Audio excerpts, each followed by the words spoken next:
Chapter 303. Shopkeeper Wang was slightly startled by his behavior, but he did not move. Many people would use this method when they first met, and he knew very well that Li Yunxin was also an old hand. So he stared at Li Yunxin's footsteps, counting in his heart. From the table to the door, it took a total of 13 steps, 6 breaths time. During these 13 steps, either Shopkeeper Wang would get up to ask him to stay, or Li Yunxin would turn around and ask him again, "Have you made up your mind?" Whoever spoke first would be at a disadvantage. Shopkeeper Wang believed that he would not be the one to speak first, because he had enough resources and capital, and he had what Li Yunxin desperately wanted. He was also sure that Li Yunxin would not really walk out of the door. At this moment, on such a night, under such circumstances, no one in this world would do so. Then Li Yunxin walked to the door. He pushed it open, walked out, and closed the door behind him. The whistling of the wind and rain came through the door briefly, then disappeared with the sound of the door being closed. Shopkeeper Wang was stunned. He really left. After a while, he turned to look out of the window. He found that Li Yunxin was heading west with Taoist Wolf, and they were about to disappear behind a half-collapsed house. He hesitated for a moment, then sighed, clenched his teeth, and pushed the window open. "Young master, please wait." But Li Yunxin did not turn around. Shopkeeper Wang was anxious. He stretched half of his body out, and his clothes were soaked by the wind and rain in the blink of an eye. "Dragon King, please wait. I do have something important to discuss with you." Li Yunxin took 2 steps forward before stopping. Then he turned his face to look at him in the darkness, and his voice came clearly through the wind and rain. "Do you want to talk to me or tell me your master's words?" Shopkeeper Wang hesitated for a moment, then shouted, "It's my master's order." So he saw Li Yunxin turn around and ask Taoist Wolf something, and Taoist Wolf respectfully answered. Li Yunxin thought for a moment and walked back. He pushed open the door of Munanju for the second time, closed it again, and sat in front of Manager Wang. "So, what is the purpose of your southernwood residence?" Li Yunxin's body was still cold from the outside. But this time, Shopkeeper Wang didn't ask him to drink a cup of wine to warm himself up. He sighed softly. "AI Dragon King is so impatient." "All right. I said earlier that our Southwood Lodge is trying to bring misfortune to the Freemasons, and that's the truth. We can be considered an intelligence agency." As he said this, he saw Li Yunxin frown slightly. "The organization. You said organization?" Note 1. It's an organization. Li Yunxin was silent for a while. He felt that he had vaguely guessed the origin of this Southernwood house. At the very least, he knew who he was involved with. The word organization did not belong to this era. At least he had never heard people around him say it. But now Shopkeeper Wang said it out loud. He thought about it and said, "Continue?" Shopkeeper Wang didn't know the reason for Li Yunxin's silence. But he continued, "Like Dragon King, our master is worried that the Freemasons are too powerful. He knows that they are a group of dangerous people. The Freemasons are lurking in the dark and we are lurking in the light. Our goal is to find people like Wang Long, provide them with help or cooperation and uproot them." "What do you mean lurking in the light?" "It's the way it is now." Shopkeeper Wang looked into the room and said, "The Dragon King should know where there is the most information in the world and where it flows most frequently. It's this restaurant and tea house. We, the Moon and Ju, have shops in every big city, listening to the customers coming from south to north talking about many things, and making friends with the local nobles, officials, peddlers and servants. We can always get a lot of information." Li Yunxin thought about it. "But if you do this in every country, the imperial court of every country will be wary of you. So in reality you are working for the imperial court of every country?" Dragon King is wise. Shopkeeper Wang took the opportunity to flatter him. "You can say that. But in reality, we are only responsible for providing limited information and helping each other out. The nobles of every country are not stupid. If they know that they can do things for them, they can also do things for others. So, they only think of us as an uncontrolled but cooperative intelligence agency. Southwood Residence is an old shop with a history of nearly 1,000 years. After a long time, everyone has gotten used to it." Li Yunxin nodded. "Good. That's more like talking business, not making trouble. So, you must have something to rely on to do this.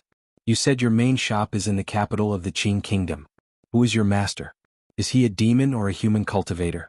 Shopkeeper Wang smiled and pointed outside the door. "Dragon King, think about our name." Li Yunxin immediately felt relieved. His master was called Hua Mu Nan, and the shop was called Southwood Residence. It had a history of nearly 1,000 years.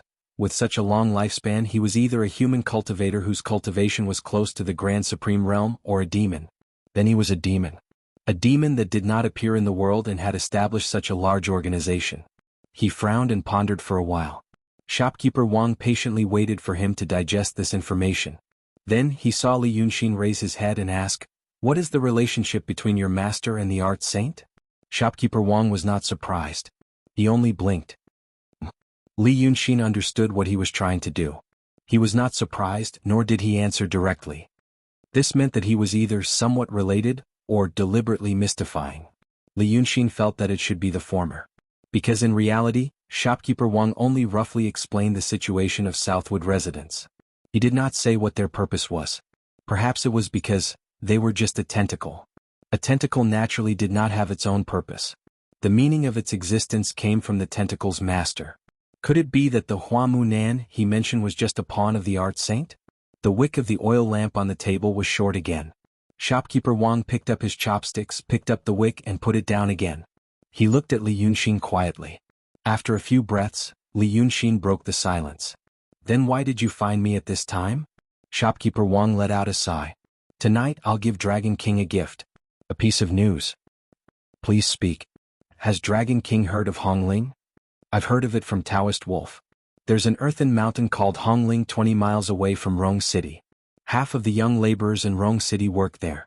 That's the Freemasons' vital point," Shopkeeper Wang said with a smile. "The earthen stones mined in Hongling are not given to the nobles in the capital. They are what the Freemasons want. Right now, the Sword Palace is actually working for the Freemasons. The Freemasons are hiding their heads but showing their tails. I'm sure Dragon King has been worrying about how to catch them. Now that Dragon King knows about this, he naturally knows what to do. Hongling is a fat piece of meat on the Freemasons' body. Once something happens, they will not sit idly by. At that time, Dragon King will be able to follow the vine to the melon." Li Yunxin was slightly shocked. However, his expression did not change. "Yang Jianzi as well?" Shopkeeper Wang's unfathomable vigor seemed to surface again. He smiled slightly. "I would like to hear Dragon King's opinion on this point." Li Yunxin laughed lightly. "I don't know what your position in Southernwood House is. But looking at you now, you seem like a big shot. Fine. From what I see, I suspect that Yang Jianzi is no longer around." Shopkeeper Wang raised his eyebrows. "Why do you think so?" "The matter of whether people are allowed to eat living things. From this, it can be seen that the Sword Palace is no longer able to control its own policies. Yang Jianzi was able to create a world where humans and demons can coexist in the state of Yu, so he must have some powerful means. Such a person can't manage the prefectures and counties under him. Moreover, Taoist Wolf had hoped that Yang Jianzi could solve this situation, but he was disappointed after waiting for so long. If the Sword Palace was one person, then he would be paralyzed by now. For this kind of ruling group and organization with one person as the core, once such a serious and terrifying situation occurs, it often means that there is a problem with that person. And considering? At this point, Li Yunxin's eyes slightly brightened. He paused and frowned. Taoist Wolf also mentioned Taoist Jackal. He said that he used to be in charge of the city of Wei, but now he is causing trouble in the surrounding areas, controlling Hongling and having someone to rely on. Shopkeeper Wang clapped his hands and said, "The Dragon King is really smart. I'll give you another piece of information, that Taoist Jackal's reliance is Yang Jianzi. And that Yang Jianzi, in the capital of the state of Yu, is our puppet. More than 100 years ago, we had a brief confrontation with the Freemasons and won a small victory. And that Yang Jianzi Humph was originally a traitor." "Tell me in detail." Shopkeeper Wang smiled. "Yang Jianzi was originally one of us. He set up this world of humans and demons coexisting in the state of Yu as an experiment. But later, the Freemasons wanted some things from the state of Yu, such as the soil and stones of Hongling, so they instigated his rebellion. We only found out about this a long time ago and we made a response 500 years ago. But after that, we were in a stalemate, until more than 100 years ago." Li Yunxin noticed a number he mentioned. In fact, he had always been sensitive to a few specific numbers. For example, 2,000 years ago, 1,000 years ago, 500 years ago. Many people and events were related to these 2 points in time. Painting Saint appeared 2,000 years ago. Shinryu appeared 2,000 years ago. The Art Saint had succumbed to the demonic path 1,000 years ago. Dragon's 9 sons, Siwen, came to the Wei River 1,000 years ago. Bai Yunxin came to the world 1,000 years ago. Diablo and the Seven Sons began to guard Pitfall Mountain 1,000 years ago. Moon Anju had a history of 1,000 years. Qin Kingdom replaced Yi Kingdom 500 years ago. In this world it was rare for a great country to change dynasties. Moon Anju represented a force that fought against the Freemasons 500 years ago. None of this was a coincidence. All these things must point to one person or one thing at the same time. But Li Yunxin didn't have enough information, so he couldn't unravel the mystery. Li Yunxin let out a sigh. 1,000 years ago, Painting Saint became a demon. 1,000 years ago, you set up a world of humans and demons coexisting in the state of you. Shopkeeper Wang, are you really Painting Saint's people? This was the second time he mentioned Painting Saint. This time, Shopkeeper Wang didn't laugh. His face became serious. After a long silence, he sighed. In the end, Dragon King will know sooner or later. We are just the remnants of Painting Saint. Li Yunxin suddenly had an impulse. But he quickly suppressed this impulse. He breathed lightly twice and said in a low voice, Painting Saint became a demon and was rumored to have died because of the Freemasons? Shopkeeper Wang looked at him. This isn't something I should know. I'm just an insignificant person. So the two were silent for a while. After a long time, Li Yunxin asked again, how much do you know about the Freemasons? Shopkeeper Wang's face was a bit gloomy. It seemed that he hadn't gotten rid of his emotions just now. But he still thought for a while. I don't know much. These years, we've sent spies to each other. I don't know how many Freemasons are in Moon Anju or how many of us are in the Freemasons. But I do know that there are 414 elders in the Freemasons. Among these 414 elders, 9 of them seem to be the most important core and are responsible for all major decisions. Li Yunxin was slightly stunned. 414? He pauses again. I saw a body in Dongting. It's the body that Fu Liangliang of the Freemasons used to possess and disguise as Kun Wuzi. It's said that it's the body of one of the Freemasons' elders. His physical body is so strong that he must have mastered mystical realm at the very least. You said that you have 414 elders. Is that true? There are no more than 100 mysterious realm cultivators in Daotong and Kenzo. And the elder that Li Yunxin saw possessed by Fu Liangliang was at least in the mysterious realm, and that elder shouldn't be an important figure. Because he could offer his body for a grandmaster of Langya Cave abode in Daotong, but the Freemasons have 414 elders. Doesn't that mean there are 414 mysterious realm cultivators? Even if all the demons, Daotong and Kenzo in the world were added up, there wouldn't be so many mysterious realm cultivators. Shopkeeper Wang heard his words and suddenly stood up. Dragon King obtained the body of a Freemason's elder? Where is he now? Li Yunxin knew that this matter wasn't ordinary. But he could only sigh. AI, he's already been possessed by that Kun Wuzi's soul and brought back to Daotong's Cloud Mountain.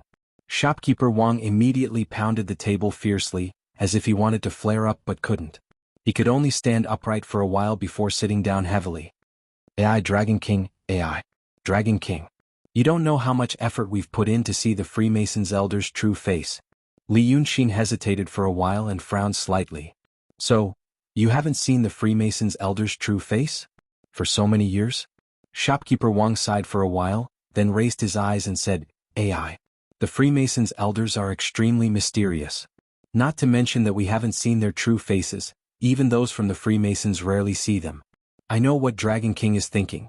He's thinking that there are 414 people with extremely high cultivation. But the truth might not be like that. Those people might be different from what we imagine. Otherwise, 414 profound realm experts would be able to sweep across the entire heaven and earth with their full strength. There would be no need for them to hide in the dark and engage in petty activities. We want to figure out why we want to obtain the elder's body. Now, AI Dragon King, can you still plan to take back that body? Li Yunxin thought for a while and only said, it's in Daotong's Cloud Mountain. Shopkeeper Wang sighed again. What a pity, it's a great opportunity.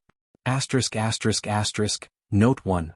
Organization is a foreign word originating from Japan. Organization is the same. But I accidentally used it in the previous text, so this word also exists in this world. Chapter 304. But Li Yunxin pondered for a while, then smiled. There will be more opportunities in the future. If what you said is true, and those 414 elders, due to certain circumstances, find it hard to come out despite their high cultivation, then there will be many more opportunities in the future. There's no need to rush. Shopkeeper Wang sighed again. Sigh, I hope so. Li Yunxin stared at him for a while. How should I address you? Shopkeeper Wang put away the regretful expression on his face and bowed to Li Yunxin. Sigh, I've been impolite. My surname is Wang and my name is Bojian. I'm a secular person and I've never cultivated. But your house isn't ordinary. Shopkeeper Wang laughed. Since we've never cultivated, we must think of a way to keep our house safe. Every place is like this. Oh, Li Yunxin sighed. It seems that although you call yourselves remnants, you still have a big business. After he said this, the two of them fell silent at the same time. The wind and rain outside the window hadn't stopped, and the lamp on the table was as small as a bean. The shadows of the two people on the wall became very large and wavering. After a long time, Wang Bojian said, Dragon King also cultivates the art path. The jade slip of enlightenment is also in Dragon King's hands, right? Yes. So they fell silent for a while. Seeing that Li Yunxin still didn't speak, Wang Bojian said, I know that Daotong and Kenzo also raised Taoist painters. But their methods can't be shown in public anymore. Now the only remaining descendant of the world's art saint is in Dragon King's hands. Li Yunxin leaned back a little. It's a pity that my level in the art of painting is not high. Shopkeeper Wang looked at Li Yunxin. The Freemasonry also wants the jade slip of enlightenment. It said that it hides a great secret related to the method of ascension. He also heard that the two sages of the world had not ascended for a long time because they were waiting for this secret. The Dragon King is coveted by these two. Although he has temporarily surrendered to the demons, it may not be the safest choice. Li Yunxin looked up at him. What do you want to say? Wang Bojian leaned forward slightly and stared at Li Yunxin seriously. We are the people left behind by the art saint. Although we are struggling at death's door, we are a group of dragons without a leader. Since the Dragon King is the Dragon King, have you ever thought? Li Yunxin smiled. Yes. Wang Bojian held his breath. Then Dragon King? Li Yunxin smiled again. No. Wang Bojian was taken aback. Why is that? Although the Dragon King has the body of a demon, he is of the same bloodline as us after all. Li Yunxin sat up straight. He thought for a while and said softly, It's only been 6 hours. It's only been 6 hours since I found out about your Namuju. How can I trust you now? You said we are of the same bloodline. That's true. If you told me this when I first entered the city of Wei, I would have agreed without hesitation. But the problem is, you waited until now to say this to me. At that time, I was weak and my life was in danger. You just watched. Now that I've killed my way out and joined the demons to become the Dragon King you speak of, you're asking me if I want to do anything. Your sincerity is really not enough. And after 1,000 years, how much of the friendship of the same bloodline will be left? Mr. Wang, I am not a child. Wang Bojian frowned. Because we are not children, the Dragon King should understand what we are doing. Before the Dragon King becomes the Dragon King, we dare not gamble on you.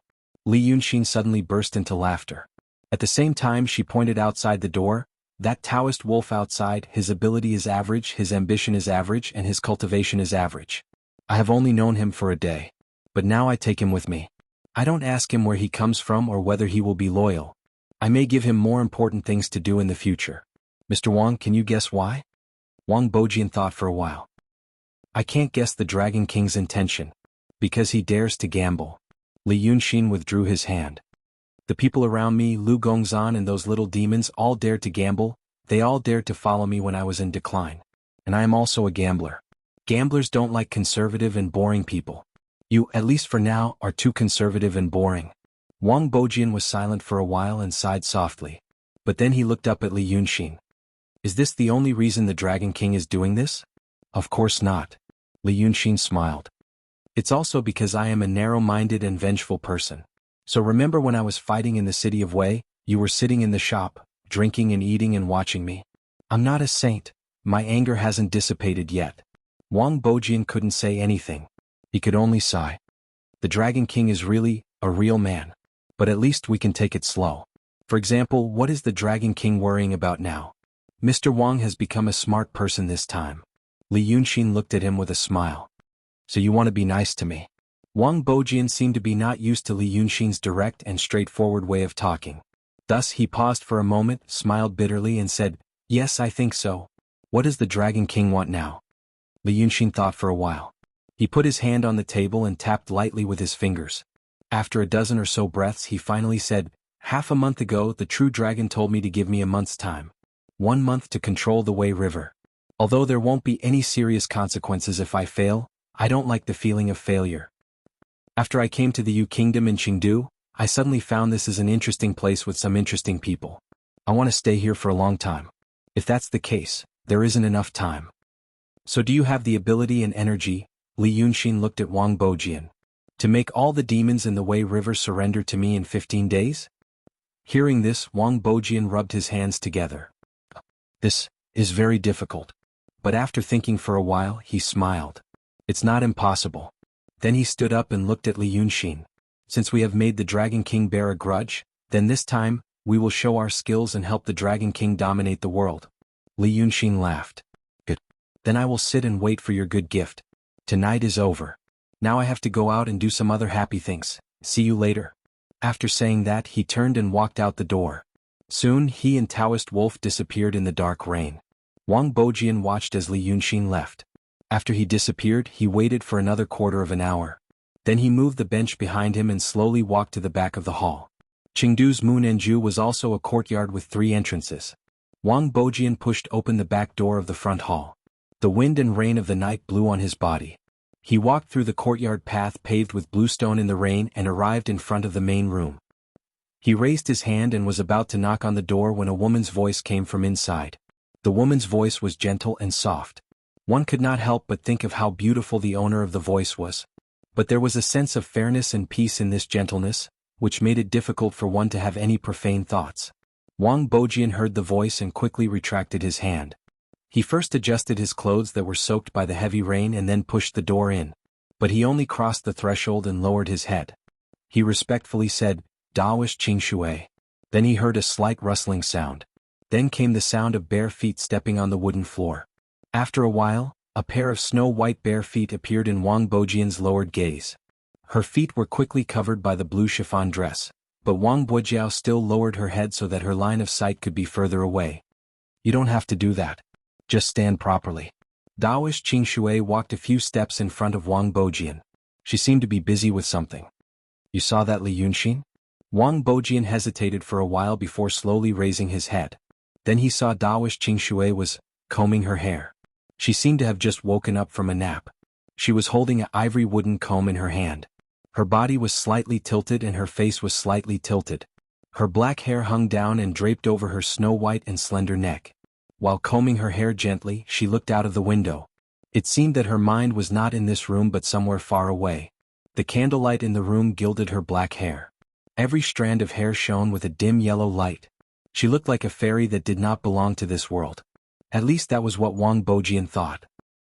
This scene and thought made him momentarily absent-minded. Until Taoist Qingshu took a break and glanced at him with a pair of eyes that were as bright as the stars. He took a deep breath and lowered his head again. "I've seen him. He just left 15 minutes ago." Daoist Qingshui did not speak. Instead, she focused on combing her hair and tied it loosely behind her back. Then she said, "What did he say?" After she tidied herself up, she stood on the ground. Her slender body was covered by the blue chiffon dress. It seemed that she would be carried away by the wind at any time. Wang Bojian took another deep breath and repeated the conversation he had with Li Yunxin without missing a single word. But it was not limited to the conversation. He also described in detail how Li Yunxin behaved and how he acted when he said each sentence. He was so precise that he was silent for 2 breaths. After listening to all these, Daoist Qingshui asked him, "What do you think of him?" Wang Bojian seriously thought for a while and said, "This person is absurd and unruly. But in fact he is far-sighted and understands the big picture." "What about his temperament?" Wang Bojian thought for a while and said honestly, "I can't tell." Daoist Qingshui then walked to a big bed in the room. She stood beside the bed and said softly, "He actually rejected a good thing that was delivered to his doorstep." She was silent for a while in the rain and wind. Suddenly she turned around and looked at him with a sly smile. "But that's why it's interesting. Don't you think so?" Her smile almost made Wang Bojian's heart skip a beat. After a while, the manager of Southernwood Restaurant lowered his head. Yes, help him do what he wants." Daoist Qingshui waved her hand. A gentle force pushed Wang Bojian out of the door and closed it at the same time. "I have high hopes for him." Chapter 305. Li Yunxin and Taoist Wolf walked in the wind and rain for an hour. They could no longer see anyone. The refugees who had lost their houses gathered in what they thought was a safe place to hide from the wind and rain. Only broken bricks and tiles were left on the streets. A few hours ago, Chengdu was still peaceful and harmonious, although it wasn't thriving. After a few hours the place had turned into ruins. Li Yunxin walked through the streets and looked at Taoist Wolf beside him. He suddenly thought, although Taoist Wolf was the lord of a city, his cultivation was only average. He seemed to be in the realm of conception or the emptiness realm. However, a demon with such a low cultivation could turn a city with tens of thousands of people into this. Could humans and demons really get along? But this thought was fleeting. The two demons quickly walked to the Rhone River. Li Yunxin was used to the surging Wei River, so he was a bit disappointed to see the Rhone River again. The Rhone River flowed west into the Wei River. It was in the middle and lower reaches of Chengdu. But this river was even narrower than the Willow River in the city of Wei. The river was only a few zhang wide. The water was slow and shallow. It was raining heavily, but the river was still so imposing. Who knew what it was like normally? Li Yunxin stopped by the river and looked northeast. He asked Taoist Wolf, "Are they over there?" Taoist Wolf hurriedly said, "Yes, they should be here soon." Dragon King, how do you plan to deal with it? Li Yunxin took out a transparent jade scroll from his sleeve and looked at Taoist Wolf. Me? Didn't you think about how to deal with it before you did this? Taoist Wolf was stunned. He blinked his eyes uneasily. This? I was planning to escape from this troublesome place, and then? He had mentioned this plan to Li Yunxin before. But now he stopped halfway through his sentence. Because he saw Li Yunxin find a big green rock by the river and sit down. He began to stare at the jade scroll in his hand attentively. The jade slip glowed with a misty white light, and there were runes flowing on it. Taoist Wolf only glanced at it and did not dare to look again, because he saw a picture on it, which was also moving. As Wolf Dao looked at the Wei River Dragon King, he used his finger to gently draw on the surface. Every time he drew, the words and pictures would move. Although Wolf Dao did not know the inside story, how could he not know that this was a Taoist sect treasure? In this way, how could he dare to stare straight at her? He hurriedly lowered his eyes and became quiet. After watching for a while, Li Yunxin stopped to ponder. Then he plucked up his courage and asked, "Dragon King, what is he doing?" Li Yunxin didn't look at him. He only stared at the jade scroll and said simply, "Learn." Seeing his attitude, Taoist Wolf found it even harder to speak. With a belly full of worries, he stared straight at the northeast direction, thinking, what if the Dragon King really wants me to fight the enemy without allowing me to escape? What if he wants to see how strong I really am? And so, a quarter of an hour passed. That Li Yunxin seemed to have finally found what he wanted from the jade scroll. Then, he cursed again, just like when he was looking at the jade scroll next to Lu Laodao in Ziwei Palace on Mount June. First, he gritted his teeth and muttered a bunch of things like, "Is this even human language? How the hell do I know where to find the spiritual orifice? That's it?" And so on. After he vented his anger, he calmed down. He stared straight at the wind and rain in the distance without blinking his eyes, as if he was comprehending something. This went on for another quarter of an hour. Taoist Wolf listened to him in fear.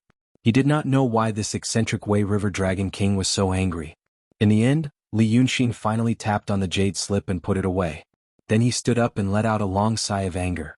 Taoist Wolf waited cautiously at the side, guessing that Li Yunxin's anger had subsided a little. Then he whispered, Dragon King was comprehending the great Tao just now, but he didn't succeed? He should not have said this kind of thing at this time. However, he was anxious and didn't know what Li Yunxin wanted him to do. He could only bite the bullet and say again, "I see that Dragon King is angry, but, did he encounter any difficulties?" After a while, Li Yunxin glanced at him. "I just don't like that someone is smarter than me." After saying this, he flipped his palm and took out his folding fan again. He opened the folding fan, and the landscape of the city of Wei appeared in front of him. He was looking at a figure in the landscape. If you looked closely, you would find that the figure had 5 strands of long beard, wore a green-gray Taoist robe, and looked like an otherworldly immortal. But his face did not look like an immortal at all. His anger was written all over his face, and he gnashed his teeth and glared as if he was very unwilling. This was the soul of immortal Yun Zi, the head of the Institute of Law in Daodong's Langya Cave. During the battle of the city of Wei, Li Yunxin borrowed the power of millions of ghosts to paint on his fan. Li Yunxin stared at him for a while, slightly frowning, as if he was recalling something. Then he put his 2 fingers together and tapped on the painting, and drew a few mysterious talismans in the air. Once the talismans were formed, They immediately emitted a pale golden light, illuminating both his and Taoist Wolf's faces.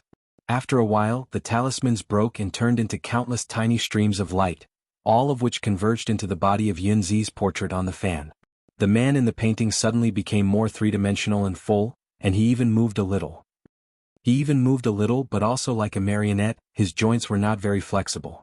He stood on the spot and turned around facing Li Yunxin and soon stopped moving. Li Yunxin frowned, closed his eyes and thought carefully for a while, then drew a few more talismans.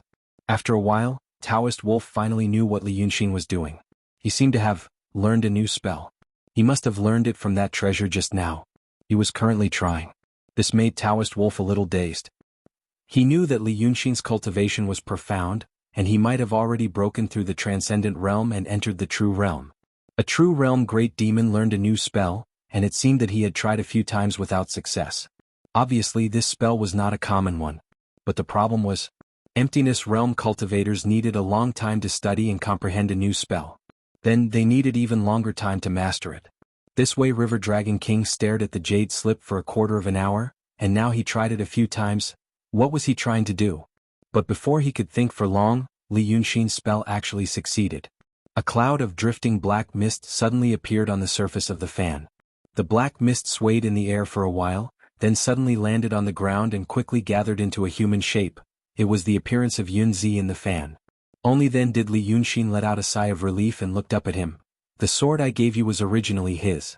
I think you don't know how to use it, so I'll ask him to help you use it later. This person used to be a true realm cultivator in Daotong. Although he's only a soul now, he's still at the peak of the transcendent realm. You can rest assured later. How could Taoist Wolf rest assured? He stared at the materialized Yunzi for a while, and found that this guy's eyes were wide open and his hands were open. He didn't speak, nor did he have any expression like a clay statue. Then he thought of what Li Yunxin did just now and his heart was in turmoil. He couldn't help but ask, this method, is it what Dragon King comprehended just now? Li Yunxin thought for a while, then said seriously, oh, I have to let you know about this too. I cultivate the painting Dao. Have you heard of the painting saint? Taoist Wolf shook his head blankly. It doesn't matter if you haven't heard of him. Li Yunxin paced a few steps on the spot. I cultivate the painting Dao. Previously, my cultivation in the painting Dao was only at the transcendent realm, and I didn't have time to improve further. Tonight is coincidentally the time has come. This person is sealed on my fan. The person controlling this person's soul on the fan must be at the true realm of painting Dao. So I tried it just now and now I'm at the true realm, right? It's not convenient for me to face the enemy later, so I'll ask him to go with you. I think there shouldn't be a big problem. I just advanced not long ago, so I'm not familiar with the technique, but now it's almost. Don't worry and go. Taoist Wolf didn't know what to say. He felt cold all over his body and even felt the cold wind whistling in his ears. He also felt that he was going to suffer tonight. At first, he thought that this Dragon King was trying out a new spell. This kind of behavior had already frightened him, and he didn't know whether the spell could be used or not. Who heard of this person who was muttering about can't understand a quarter of an hour ago, and then claimed that he had learned it? But now he actually said that 15 minutes ago he was at the transcendent realm of painting Dao, and now that the time was right he took a look and achieved the true realm. Such nonsense. And he even told him to don't worry and go.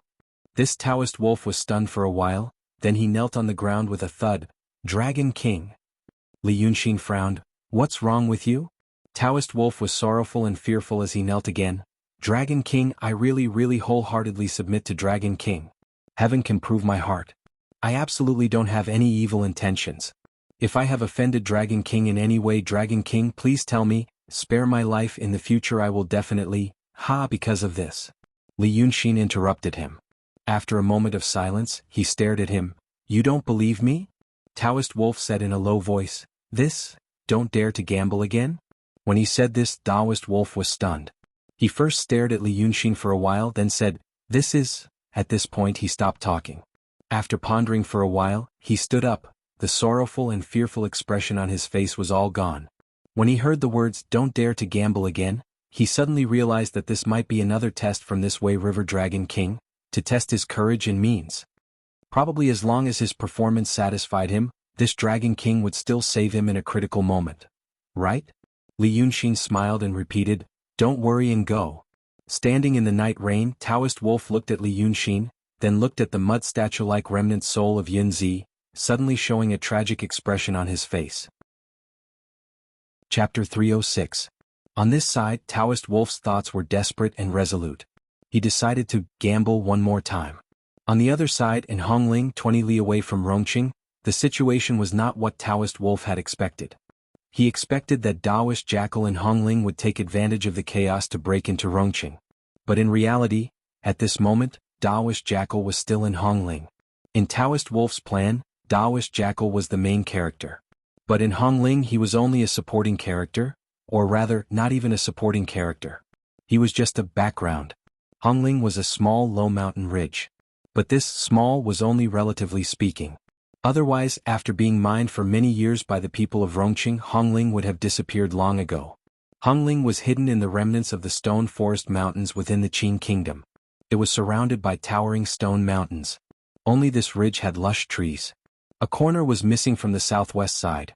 This was the result of years of mining. Densely packed houses, derricks and gravel were all piled up in this gap. It had the air of a village. Nearly half of Chengdu's labor force worked here all year round. The result was that a gap was dug in the ground, and many crisscross tunnels were dug underground. There was another world in the lush vegetation on the mountain. Some tall and gorgeous houses were built there, and one could see the situation around the Red Ridge from a high vantage point. On such a night, the houses in the mining area had long fallen into darkness, but the houses on the ridge were still lit. Taoist jackal, whom Taoist wolf was worried about, was standing in the middle of a large house, quietly listening to the conversation of two other people. This house was built with thick old bamboo, so it was slightly cold on this early autumn night. But the three people in the house did not care about cold or heat.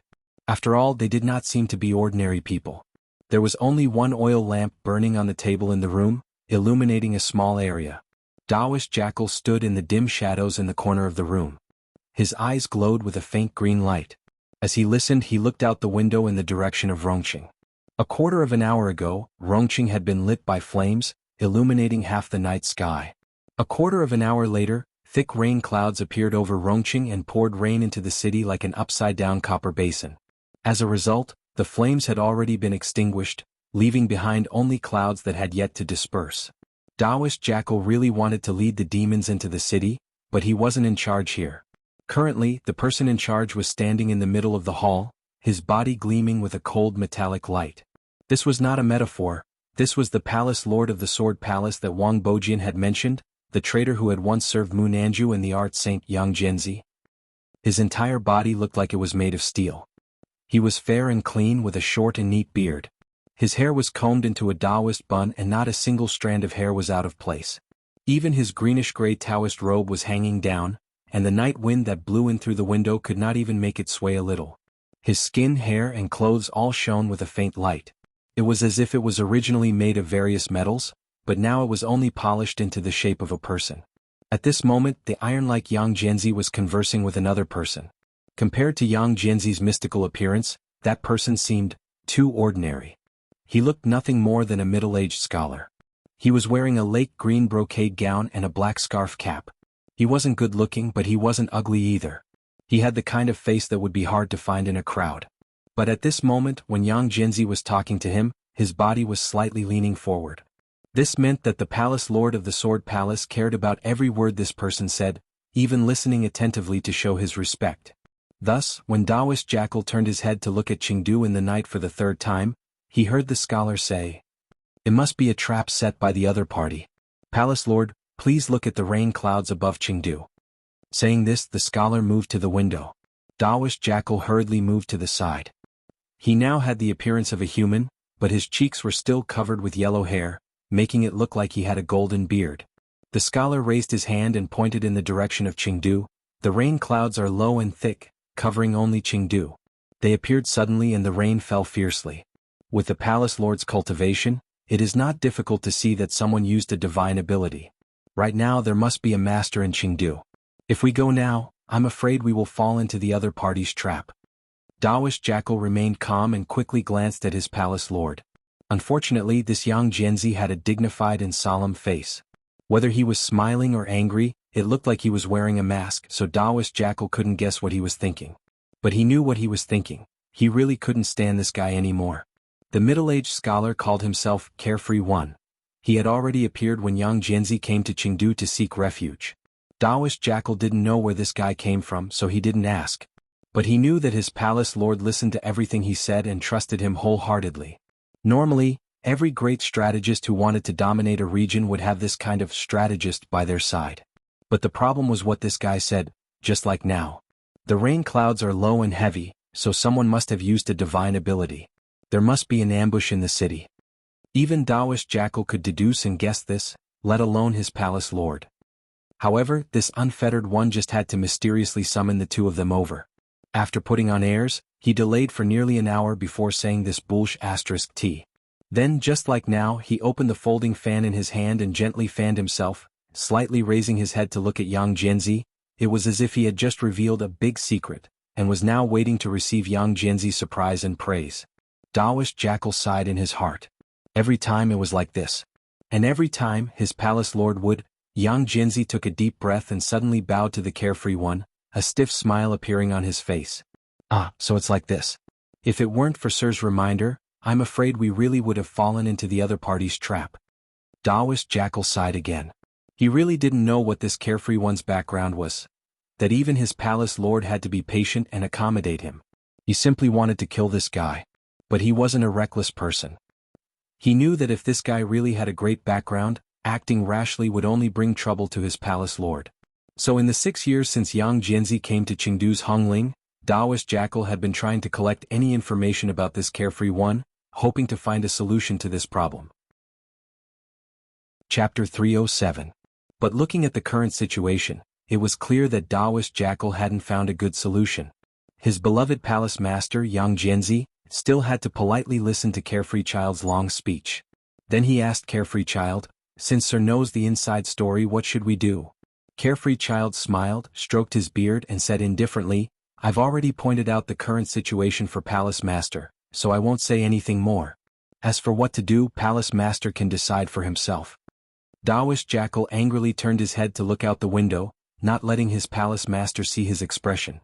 He felt his fangs were about to burst out of his mouth. The window lattice was also made of old bamboo, with spots of mildew growing on it. The wind outside the window was strong, and the dead branches and rotten leaves were swept toward the window. The wet leaves stuck to the window lattice, looking miserable. Daoist Jackal thought for a moment. The bamboo house they were in had been built for more than 6 years. 6 years ago, he was summoned to the capital to denounce his crimes and then stripped of his position as the head of Chengdu's Plain Monastery. Then he fled back to the border of the Yu state and hid there. He thought he didn't do anything wrong but was treated unfairly. Later, Daoist Wolf came to Chengdu, and he had been paying attention to the situation there. That Daoist Wolf had always been on guard against him. Daoist Jackal knew what that good-for-nothing guy was thinking. He was thinking that he might run back to Chengdu to seize power, cause trouble, or harm him. How could that doghead with a low cultivation know what Daoist Wolf was thinking? He didn't care about power in Chengdu, nor did he care about Daoist Wolf. He only cared about Palace Master Yang Jianzi's foundation in Chengdu. If that Daoist Wolf had the ability to govern Chengdu and make it flourish, he naturally had nothing to say. It was all for Palace Master, for the well-being of all the demons in the world. But that Daoist Wolf, what did he do to Chengdu? His cultivation was low, so he couldn't suppress all the demons in the city. He was also lazy and cowardly, fond of good food, and didn't have any experience in governing the city. When Daoist Jackal was in charge of Chengdu, the people in the city were gentle and respectful, and no one dared to offend the demons. Even the officials in the city had to smile obediently when they saw him, and never had any objections. But after Taoist Wolf entered the city for only a few years, the people in the city became bolder. Daoist Wolf ate bloody food himself, and the people in the city also ate bloody food. Did they think the Sword Palace law was just for show? He, Taoist Jackal, could not bear to see Rong City fall apart and the foundation that the Palace Master had built for hundreds of years be destroyed in the hands of Taoist Wolf, so he had to occupy the Hongling and secretly contact the demons, trying to turn the tide. As for seizing power and killing people, he could easily do it any day. But he didn't want to. He was already a criminal and had been deprived of the power to govern Chengdu. If he attacked the city, he would be a great rebel.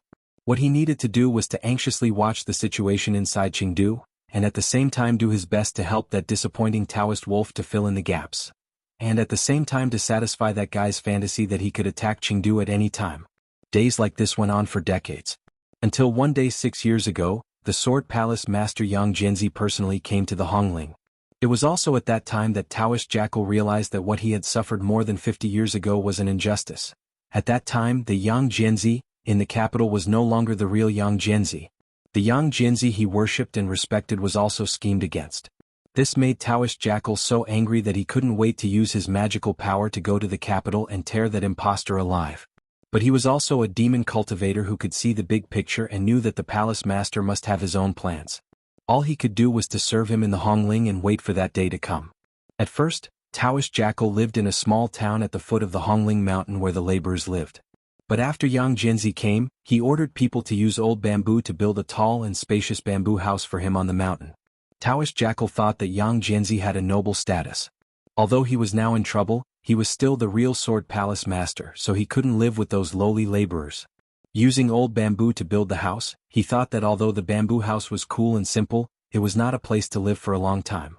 This demon cultivator in the place of the outer fringe tried to urge the person he worshipped to work hard, to regain what belonged to him. But he didn't expect that he stayed for 6 years, until now. What kind of situation was he in now? Taoist Jackal couldn't help but raise his head to look at Chengdu in the distance. Chengdu had been turned into such a mess by Taoist Wolf. How could he not know what Taoist Wolf was thinking? The eyes and ears he left in the city had reported Taoist Wolf's actions to him a few years ago. That guy had been making arrangements in the city for a few years, just for today's situation. He thought that when the city was in chaos, he would take advantage of the chaos to seize power. Then he could profit from it. He knew what that guy was thinking. But because he didn't want Chengdu to be plunged into misery and suffering, he had been restraining himself for the past few years. But tonight Taoist Wolf, who deserved to be stabbed, did something like this. That bastard only used the palace master's property as a bargaining chip to seize power. So tonight, Taoist Jackal really wanted to rush into Chengdu, capture Taoist Wolf alive, and then make him kneel in front of the palace master. He would interrogate him about all the evil things he had done over the years, one by one, and see if he still had the face to continue living in this world. Thinking of this, Taoist Jackal couldn't help but look at the window lattice again. It wasn't just the window lattice that had mold. The ground, the walls, and the roof were all moldy. Today he went down to the big room where the Empress lived to take a look, and found that the bundles of bamboo used to build the foundation were half rotten. He replaced the rotten ones with wooden stakes and set them on fire, but who knew how long it could last? In the end, it couldn't last for another 6 years. In fact, it wasn't a matter of how long the house could last. Taoist Jackal sighed again and went to see Yang Jianzi. At this moment, Yang Jianzi and Xiao Yaozi smiled and said a few words, probably something like, "Thank you for your guidance, sir." Then they respectfully saw him out. When the bamboo door was closed, Yang Jianzi let out a sigh of relief. He stood there in silence for a while, then frowned and slowly walked back into the hall. He looked in the direction of Chengdu, then looked in the direction of the southwest. After a long time he said in his unique, metal-like voice, "Do you know who came from the city?" Taoist Jackal knew that, as usual, after seeing off that troublesome Xiao Yaozi, he could finally talk business with the palace master. He liked to listen to the palace master Yang Jianzi's voice. It was cold and hoarse, the voice of an overlord. He also liked to look at his bearing. He seemed to be made of metal, more like a sword with its edge hidden. This kind of master made him feel powerful and at ease, and he was someone worth following. Therefore, he carefully went through the words he had thought about many times and respectfully answered, "I heard from the people in the city that it was a handsome young man in white." But Taoist Wolf was respectful and fearful of him. He should be a high-level cultivator. Chapter 308. Hearing his words, Yang Jianzi frowned slightly and slowly sat back in his chair. He reached for 2 round pebbles from the bamboo table beside him and played with them for a while. Suddenly he threw them into his mouth. "Then what kind of person do you think he is?" As he spoke, he had already chewed the pebbles into pieces. There was a rustling sound in his mouth, like a person chewing crispy beans. There was a rough porcelain bowl on the table, half filled with pebbles like this. The pebbles were washed clean and piled up in a colorful pile in the bowl. It was very beautiful. If other people saw it, they might think it was some fancy decoration, but they didn't know it was Yang Jianzi's snack. Taoist Jackal was used to his master's hobby, so he didn't find it strange. He thought for a while and said the speculation he had been keeping in his heart for a long time. "I just saw the rain in Chengdu. It didn't look like it was sent by God, but someone used magic. The subordinates of the river god and the river god in the vicinity knew about them in the past, but none of them had such great abilities. If it was a month ago, I would have guessed that it was the Lord Dongting of the Qing Kingdom's Dongting Lake. But I already knew that the Lord Dongting had left Dongting, so I boldly guessed that it was the Wei River Dragon King. Yang Jinzi responded thoughtfully. Then he put his hand into the bowl on the table and stirred the pebbles. After a while he said, "You guessed right." Taoist Jackal was stunned. He saw Yang Jinzi sigh. It was the Wei River Dragon King. However, he might not be the Wei River Dragon King that we know of. Although the Xiaoyaozi can't help with other things, his information is reliable. Tonight's rain in Chengdu was probably caused by him. Taoist Wolf thought for a while. If it really is him. Master, I heard that the Wei River Dragon King Longjiu is only in the state of transformation. I also heard some news a few days ago that the people of the Taoist Grotto Heaven went to Dongting, and the evil king and the dragon prince fought fiercely. But in the end it was just a rumor and not detailed. Now he has come to Rong City again. Maybe he was defeated in the Battle of Dongting, so he is in a panic now. Yang Jinzi raised his hand and gestured for him to stop. There's no need to guess. I'll tell you the truth today. Right now, this Wei River Dragon King is the new ruler of Xinryu, and he calls himself Li Yunxin. In the past, he was a human cultivator who cultivated the Tao of painting and was skilled in using formations. Now he was at the enlightened sage realm, which was far beyond what the ninth young master could compare to. This person was scheming, ruthless, and decisive. He was a strong opponent. You must not lower your guard. If this shocking news had come from the mouth of someone else, Taoist Jackal would surely have scoffed. But now that it was said by his palace lord, there was only shock in his heart. Firstly, they were surprised by the identity of the person in the city. Secondly, they were surprised by the means of their palace master. How did he know these secrets? His expression was written all over his face, and Yang Jinzi saw it all. The palace lord of the Sword Palace squeezed 2 stones from the big bowl and fiddled with them in his hand.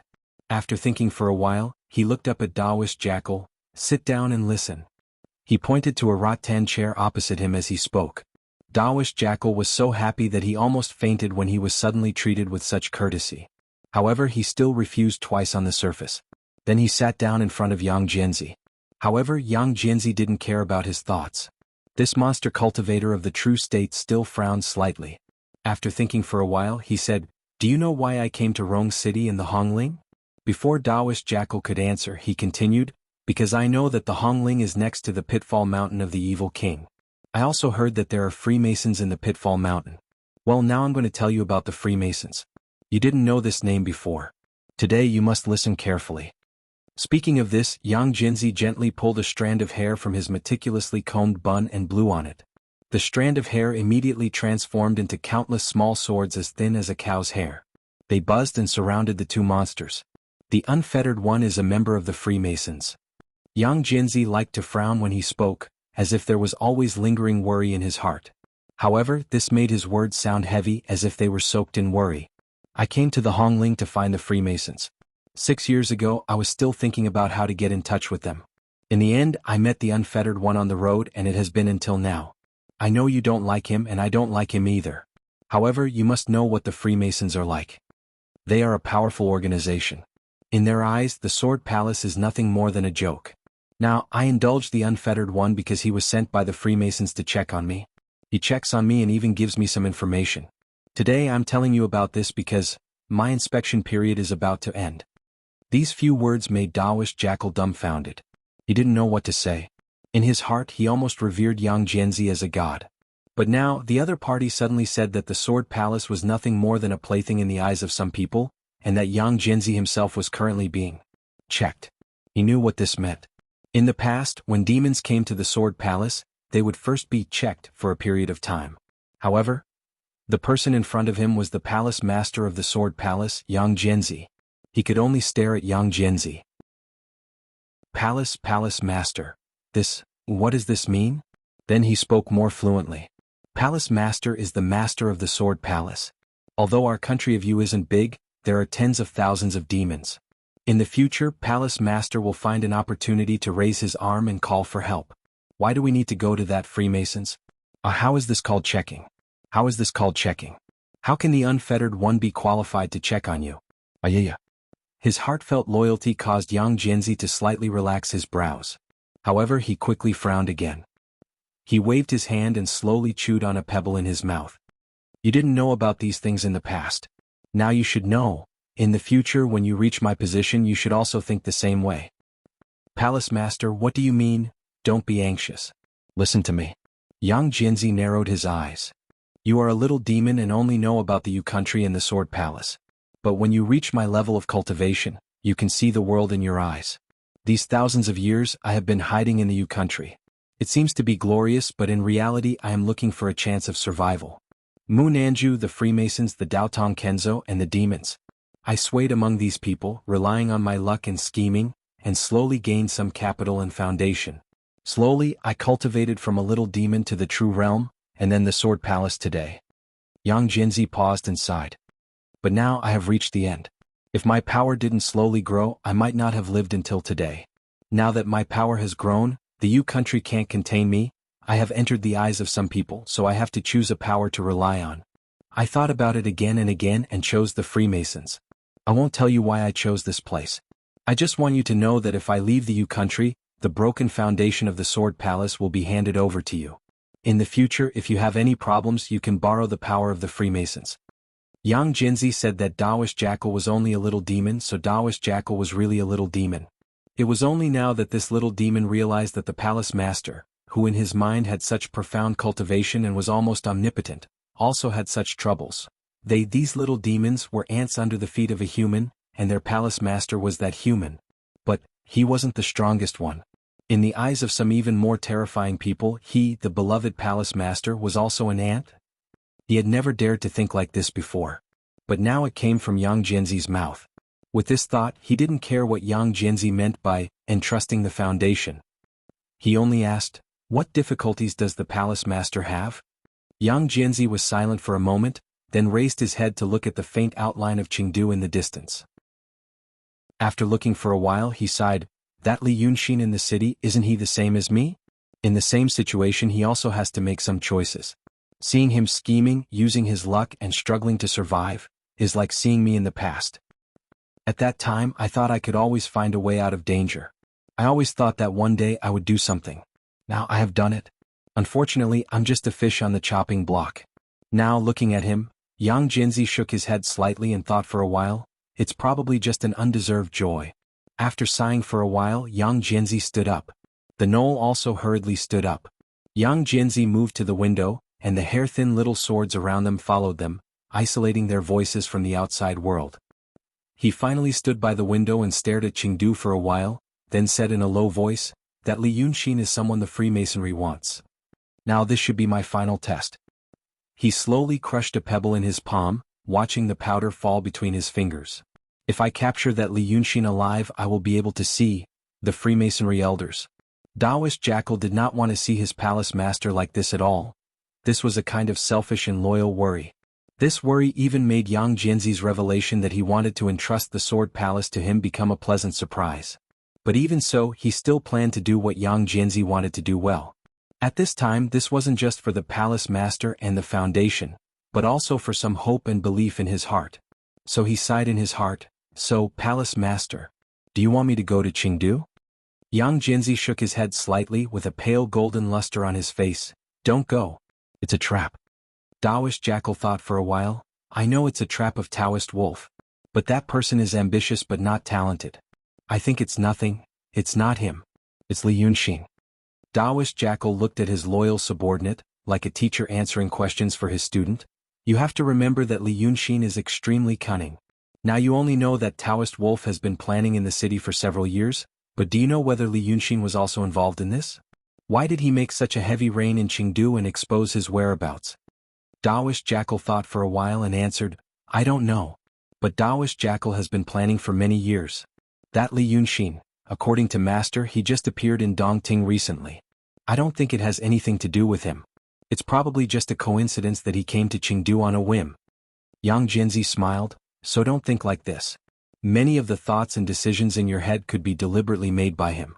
When dealing with people like him, once you think something is too easy or too lucky, don't find any reason for him and say something about him.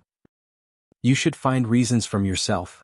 Is there something you didn't think through so you see such a situation? Did he set up a trap somewhere that made you let your guard down at this moment? Hearing Yang Jianzi's words, Taoist Jackal was slightly stunned. Master? Is that person really so powerful? Yang Jianzi looked up at Chengdu. After watching for a while, he said in a low voice, I have the information that Xiaozi gave me. I was shocked after reading it. Those who looked down on him are all dead. Those who didn't pay enough attention to him are also dead. This person is very good at playing tricks and likes to put himself in a desperate situation to survive. Therefore, when dealing with him, you can't take any step lightly. Once you feel confused, the best way is to stop and think about it. Don't be impulsive. So, Yang Jianzi emphasized, don't go tonight. Chengdu is not important. The important thing is Hongling. Li Yunxin should be aware of this as well. He knows that we are here and he also knows that I am involved with the Freemasonry. So he will find a way to take the initiative. Yang Jianzi said slowly, if I were him, I would seize Hongling first and then wait for the Freemasonry to come here. I want to see the elders of the Freemasonry and he must also want to see me. I have already regarded him as a formidable enemy.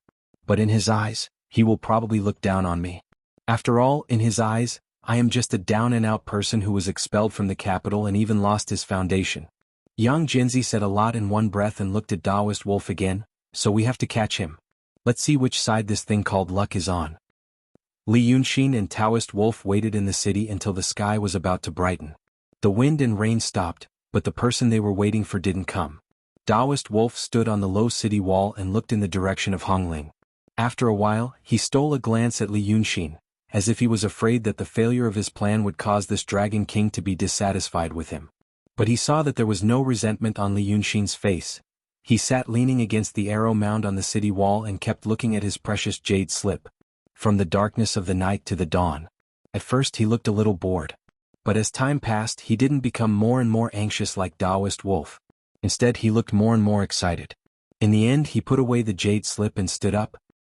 He looked in the direction of Hongling seriously for a long time and finally smiled. Wonderful.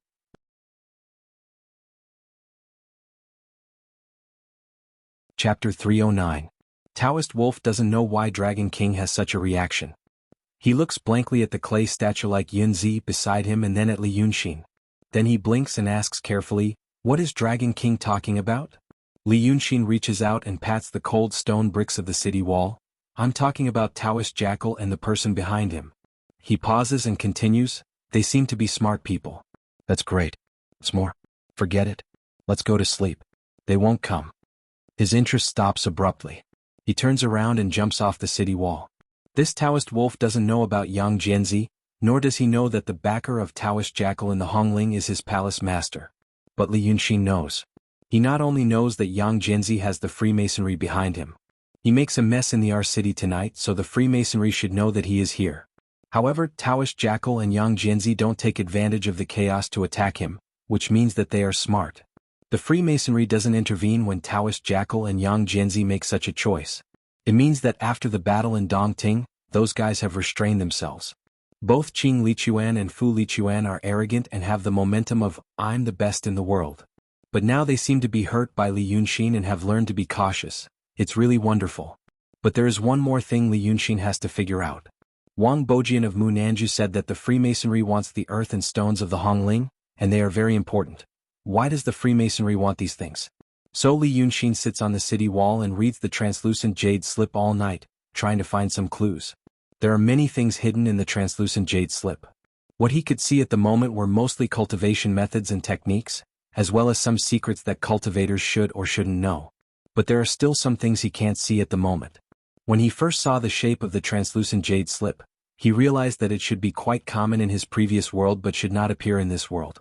This thing should be a product of technology. However, he soon discovered that activating the jade slip didn't require electricity, but demonic power.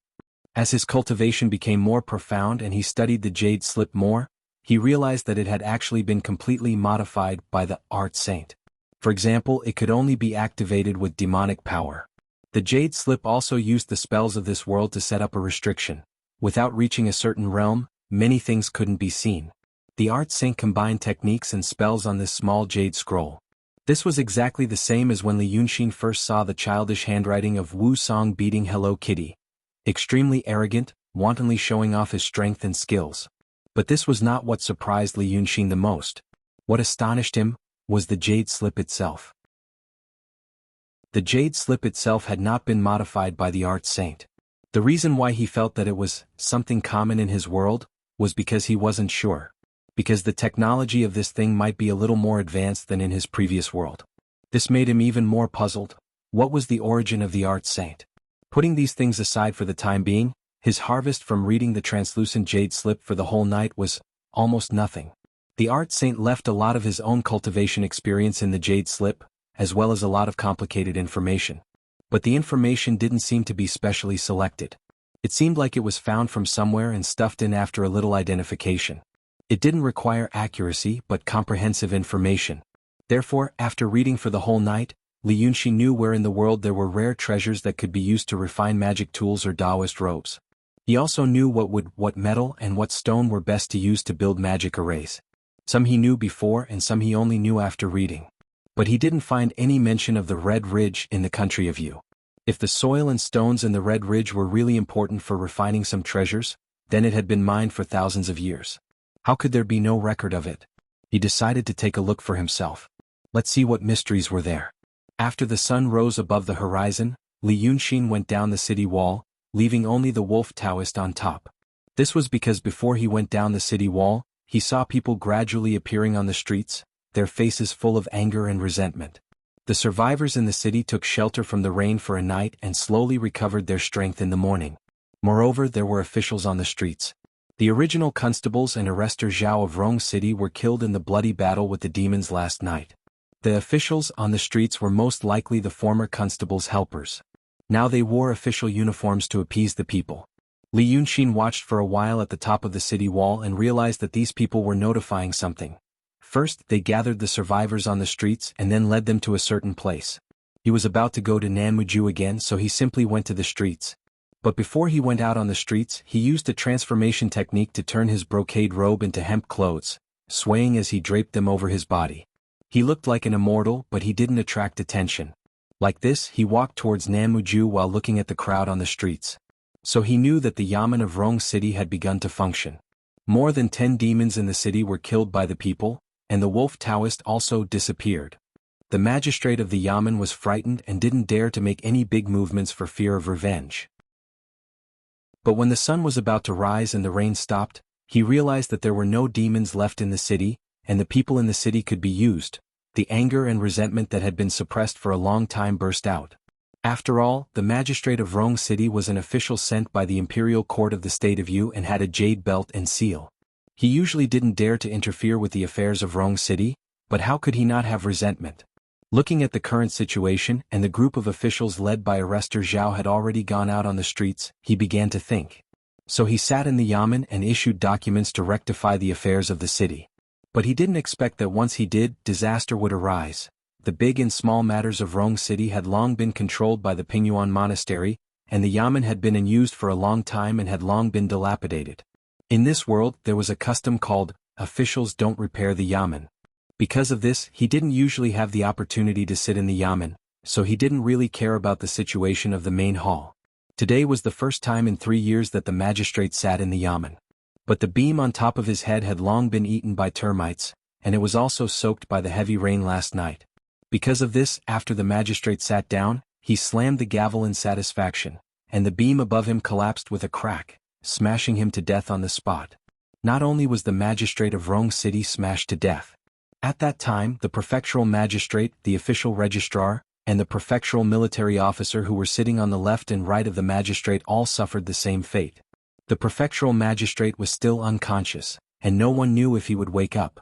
The official registrar and the prefectural military officer each lost a leg and couldn't do anything. Because of this, the prefectural magistrate, prefectural military officer, and official registrar were the arresters. The magistrate of Rong City slammed the gavel in the gavel, and the martial arts expert Zhao that Li Yunxin saw last night became the most powerful person in Rong City. This arrestor Zhao was skilled in martial arts, and he also had courage and heroism. The riot in the city started because of what he did last night. In addition, his entire family had died in the hands of the demons, so he couldn't wait to gather all the people in the city and no longer be oppressed by the demons. So now he was like a fish in water, dragging his injured body, he began to take care of the affairs in the city. He was in charge of the compensation for the dead, the food and shelter of the living, the cleaning and rebuilding of the dilapidated houses, and the inspection of the government servants. He had never done so many things before, but now that he was doing it, it was done in an orderly manner. When Li Yunxin walked on the street for a while, he saw someone take out a portrait. He didn't know who the man in the portrait was. But he wore a 9-beaded curtain, a black python robe, and a gold-threaded jade belt around his waist. It was probably the portrait of an emperor of the Yu state. A group of people in Rong City gradually gathered in front of the emperor's portrait, worshipping and crying. If the Taizu was still alive, there wouldn't be such a situation. Li Yunxin knew that this was probably the emperor who founded the Yu state. People always had an instinctive reverence for ancient, distant, and mysterious people or things. It was easier to beautify the old days when they were unhappy. For example, they now regarded the Taizu of the Yu state as a retainer. This was probably what Arrestor Zhao was happy to see. Worshipping a human emperor was better than worshipping a demon. But he didn't use the portrait of the current emperor. His heart was probably hurt too. Therefore, Li Yunxin stopped at the intersection and hesitated for a while. He wanted to go to Nanmuju, ask Wang Bojian some questions, and then think about how to go to Hongling. But the current situation in Rong City made him think of something else. He didn't know people like Wang Bojian very well, but he could easily understand people like Arrestor Zhao. Moreover, Constable Zhao looked somewhat familiar to him. The first time he saw Arrestor Zhao was last night on the dark long street. But Li Yunxin felt that he had seen him somewhere else. Chapter 310. Constable Zhao's real name was Zhao Sheng. When he was young, he learned martial arts from a martial arts master who passed by Rongqing and was good at using a knife.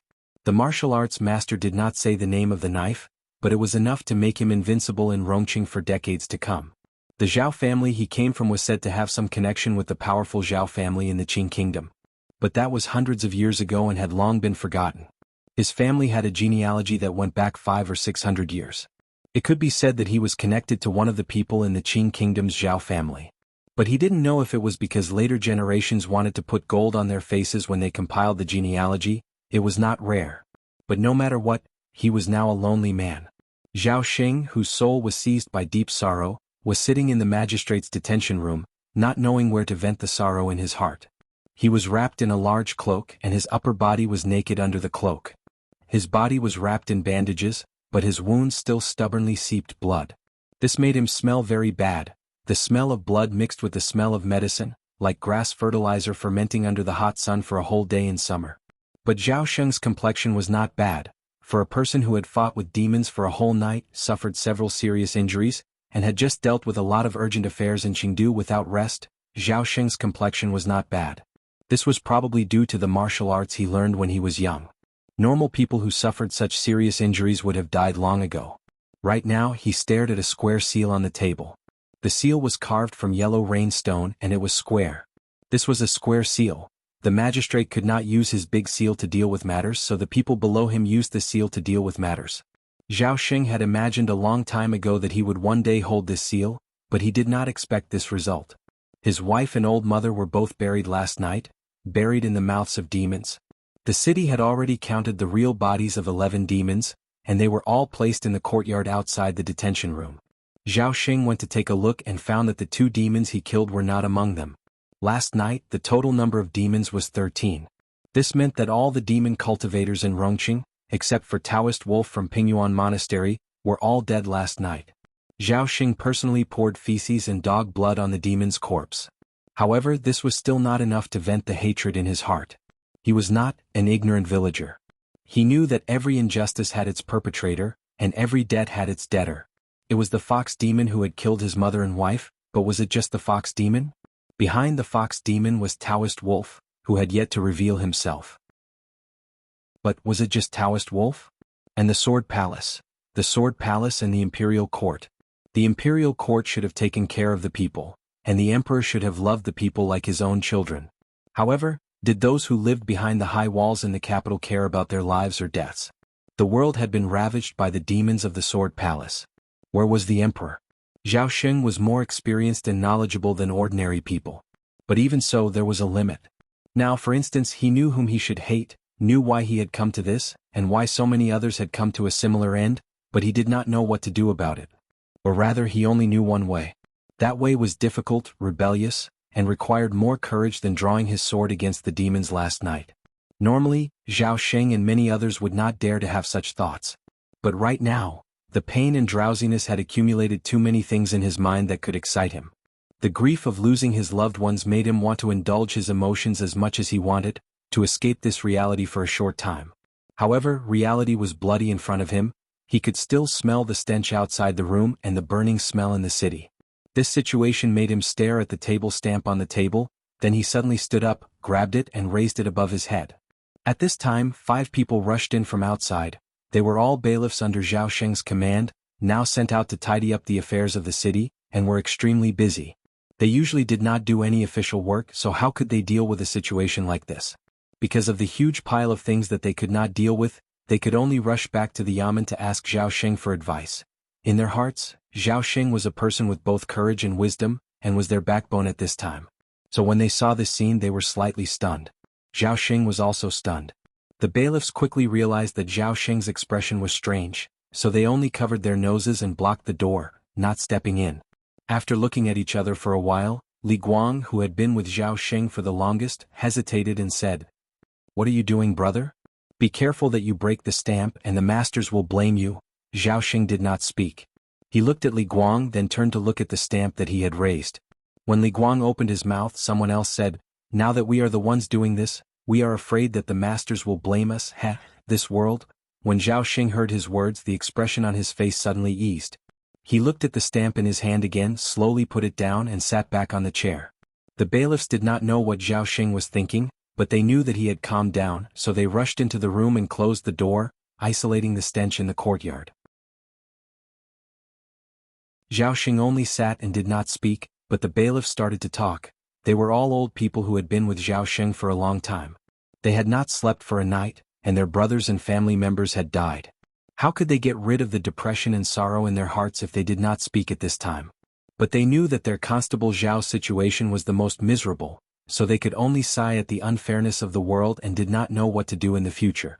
They did not know what would happen to them after they killed the demon. According to their understanding of the district magistrate, registrar and prefectural officer's temperament, they were afraid that there would really be a change in the future, and they would hand over the people who did this to them as scapegoats. They talked all at once and actually forgot about the serious matter in the future. Zhao Sheng did not scold them but just sat quietly and listened, staring at the stamp. Constable Zhao only stood up when they were tired of talking and looked at Constable Zhao. He shook the cloak that he was wearing and it fell to the ground. Li Guang hurried over to put it on him, but he pushed him away. Then he calmly walked out from behind the table, stood in front of the 5 people and said, "What's the use of all this nonsense? Do you still expect the masters to be merciful and help us? Who's been helping us in the past?" After saying this, he reached his hand out from the waist of one of the constables and pulled out his knife. He said coldly, "Last night, you even dared to kill the demon and now you're afraid?" The constables did not know what Zhao Sheng meant by this, but only Li Guang frowned. After saying this, Zhao Sheng ignored them and walked out the door with his knife. The constables were stunned for a while and wanted to follow. But when they reached the door, they suddenly heard Li Guang shout, "Come back!" Among the constables, Li Guang was the most experienced, and he was considered Zhao Sheng's right-hand man.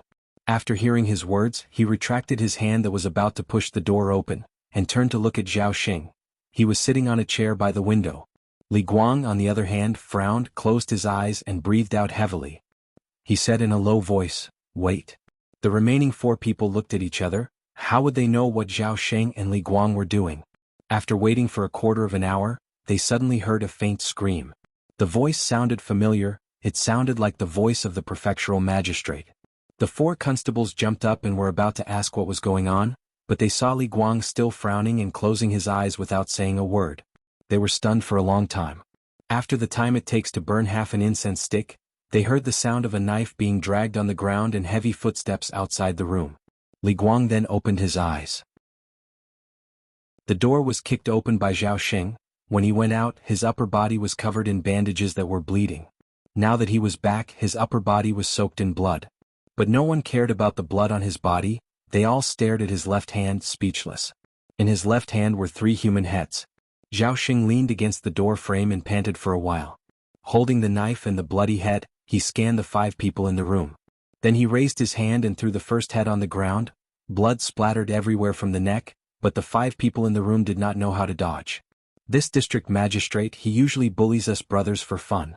Our salaries are not paid every year, and he only said that there is no money in the province.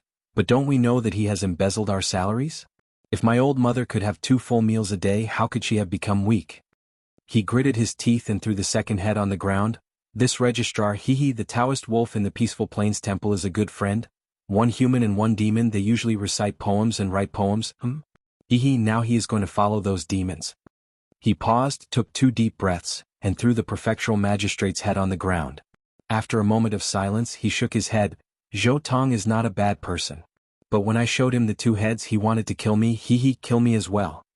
The room was filled with the thick smell of blood. The constables' faces were pale. They stared at the 3 heads on the ground in a daze, speechless. Zhao Xing panted a few times and coughed twice. With a clang, he threw the knife in his hand on the ground and said in a deep voice, I have killed the masters. As for you, are you going to kill me or follow me? There was a moment of silence. They could hear the rapid breathing of the few people, the chirping of cicadas in the courtyard, and the screams and cries of the people in the city further away. Li Guang suddenly stood up, kicked the head of the district magistrate in front of him away and said loudly, Now the people have no way to live. Look at the state of Rong City today, it may be the state of other places tomorrow. The demons have bullied us for hundreds of years, where are the masters? When great ancestor conquered the country of Yu, he never thought that it would become like this today. If it were not for those evil people, the world would not be like this. Brother Zhao Xing, you killed them well. As he spoke, he strode into the room and bent down to pick up the knife. He offered it to Zhao Xing with both hands. Kill all these traitors for the sake of his majesty and great ancestor. We will have a bright future. Hearing his words, Zhao Xing also tightly pursed his lips, and from his widened nostrils exhaled a thick breath of air. When Li Guang offered the knife again, Zhao Xing gripped it tightly in his hand and glared fiercely at the other 4 people in the room. Don't you think this makes sense? The 4 people could not say anything else. When Zhao Xing asked, they hurriedly stood up and kowtowed. We are willing to rebel with brother. Thus, the 6 of them discussed for a while in the room before mixing the blood from the heads of the district magistrate, the registrar, and the prefectural officer with wine and drank it together. Following that, the 5 of them listened to Zhao Xing's instructions for a while and split up to go to different places in the city. Zhao Xing was left alone in the room and slumped on the chair. He stared at the stamp on the table for a while, then slowly closed his eyes. He was really too tired. He knew that there were many things that he should be doing right now. But his body and mind were on the verge of collapse. He only wanted to close his eyes and rest for a while. But he did not expect that the moment he closed his eyes, he would fall into a deep sleep. He did not know how long he slept, and he did not know what time it was. Zhao Xing suddenly saw a handsome young man in a white linen robe walk through the door and into the room. This young man had sharp eyebrows, bright eyes, red lips, and white teeth. His jet-black hair was neatly combed and held in place with a jade hairpin inlaid with gold. His loose linen robe fluttered without any wind, and when he walked, there was a faint mist around him, as if he was a living immortal. When he entered, he only smiled at Zhao Xing. Zhao Xing was shocked and raised his hand to grab the knife on his waist, but then he found that his body could not move as if it was not his. The handsome young man bowed to Zhao Xing and said, Thank you, Grandpa Zhao, congratulations. Although Zhao Xing could not move, he could speak. In surprise, he opened his mouth and asked, Who are you? The young man smiled again, I am the true god of Wei River, Dragon King. I was originally suppressed in the river by the demons of Yu State for hundreds of years, and my position as a god was taken by a thief. Last night, Grandpa Zhao killed the demons of Rong City and caused chaos in the city, so I was able to break the prohibition of the demons of Yu State and escape. So last night, I also repaid Grandpa Zhao's kindness by using clouds and rain to solve the disaster of Rong City. Today I saw the purple aura in Rong City's government office, and guessed that another Shinryu was born, so I came to meet you. Zhao Xing was stunned when he heard this, and then he was overjoyed. He quickly stared at the young man with wide eyes. What is purple aura? What is Shinryu? The young man still smiled. Grandpa Zhao just rose up, don't you know? But his tone changed and his face calmed down again. Although Grandpa Zhao knows about the purple aura Shinryu, do you also know how to clean up the emperor's side, fight for the world, and get rid of demons? Zhao Xing frowned and was about to speak. But the young man suddenly widened his eyes and shouted, Ah! Why did someone dig up your dragon vein? Then he turned to stare at Zhao Xing. Grandpa Zhao, do you know where your dragon vein is? That Hongling is your dragon head. After saying these two sentences, the figure suddenly shook, and then a cold wind blew in the room. Zhao Xing woke up with a start. As soon as he opened his eyes, he immediately reached for the waist knife on the table, sat up straight and stared at the room with wide eyes. But where was the young man in hemp clothes, who called himself Dragon King, in the room? The floor was still dripping with blood. He was stunned for a while, then sighed and put the waist knife back on the table. But after 2 breaths he was stunned again. He found that the wounds on his body had all healed. Chapter 311. Zhao Xing didn't sleep for long, only a quarter of an hour. After another 15 minutes, Li Guang came back alone. Li Guang was Zhao Xing's old brother. Thus, he pushed the door open and walked in quietly, as if he was worried that he would wake Zhao Xing up. Perhaps it was because of this thought that when he entered the door, he found that Zhao Xing was not asleep but was staring at him with his eyes wide open. He was startled. "Brother, this is..." But he swallowed his words. Because he saw that Zhao Xing was completely different from half an hour ago. Previously, Zhao Xing was covered in blood. Even if he had some vigor, it was due to sorrow and pain. It was the vigor of a cornered beast. But now, the blood on Zhao Xing's body was gone. His upper body was bare as he sat behind the table with his back straight. His dark and strong muscles were as hard as a lump of iron, without a single scar on them. He looked like he had just slept for 8 to 10 hours, and there was no sign of fatigue on his face. His eyes shone brightly as he stared at him. No, he was not staring at him, he was thinking about something and was in a trance. What was going on? Li Guang's eyes widened in shock. He stuttered, "I was worried about you, so I came back to see. Brother, how come your wounds are gone?"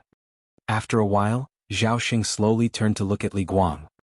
He stared at him for a while and suddenly said, "Just now, the Dragon King of Wei River came to me in my dream." Li Guang let out a confused, "Ah." Zhao Xing continued, "The Dragon King said that I was the son of Shinryu. The son of Shinryu said that he was freed by the chaos in the city last night." He paused.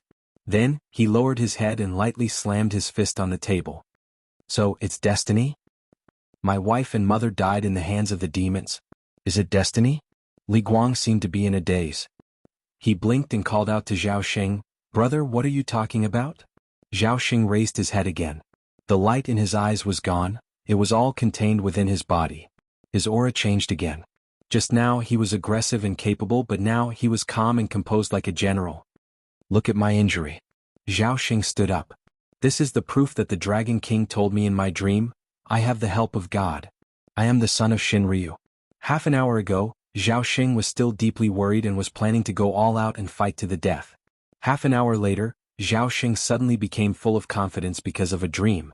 This was very strange in Li Guang's eyes. But it wasn't just the situation that was strange. There was also the people. Li Guang had never seen Zhao Xing like this. Zhao Xing used to be a famous person in Rong City, and he had a heroic air about him. But in the end he was just an ordinary person. But now, for some reason, Zhao Xing made him feel a little unfamiliar. It was as if he had suddenly become a person on the top of a mountain or on the horizon, a little far. He really didn't know whether it was good or bad. Because this change had happened too quickly. He didn't know what Zhao Xing meant by the Dragon King appearing in his dreams. After all, they were people who lived with demons. Many people had seen demons with their own eyes, and demons called themselves immortals. So, unlike other people who had romantic fantasies about immortals and demons, the people of Yu knew better what kind of people those who called themselves gods were. For example, in the Qing kingdom, if there was a god appearing somewhere, people would think that it was a kind and gentle god. But in the Yu kingdom, if there was a god appearing, people's first thought was to stay as far away as possible, knowing that it was probably a demon. Li Guang stared at Zhao Xing for a while and said hesitantly, "Brother, maybe it's because of the martial arts that you practice. Didn't you tell me a few years ago that your martial arts were taught to you by a master who passed by? It's very mysterious. Maybe there is some secret to your martial arts that can only be forced out in a life-and-death situation. So now..." He paused and sighed. "Brother, do you not know what kind of people those gods are? How did we end up like this?" Zhao Xing didn't listen to him. He only furrowed his brows and said, "Definitely not."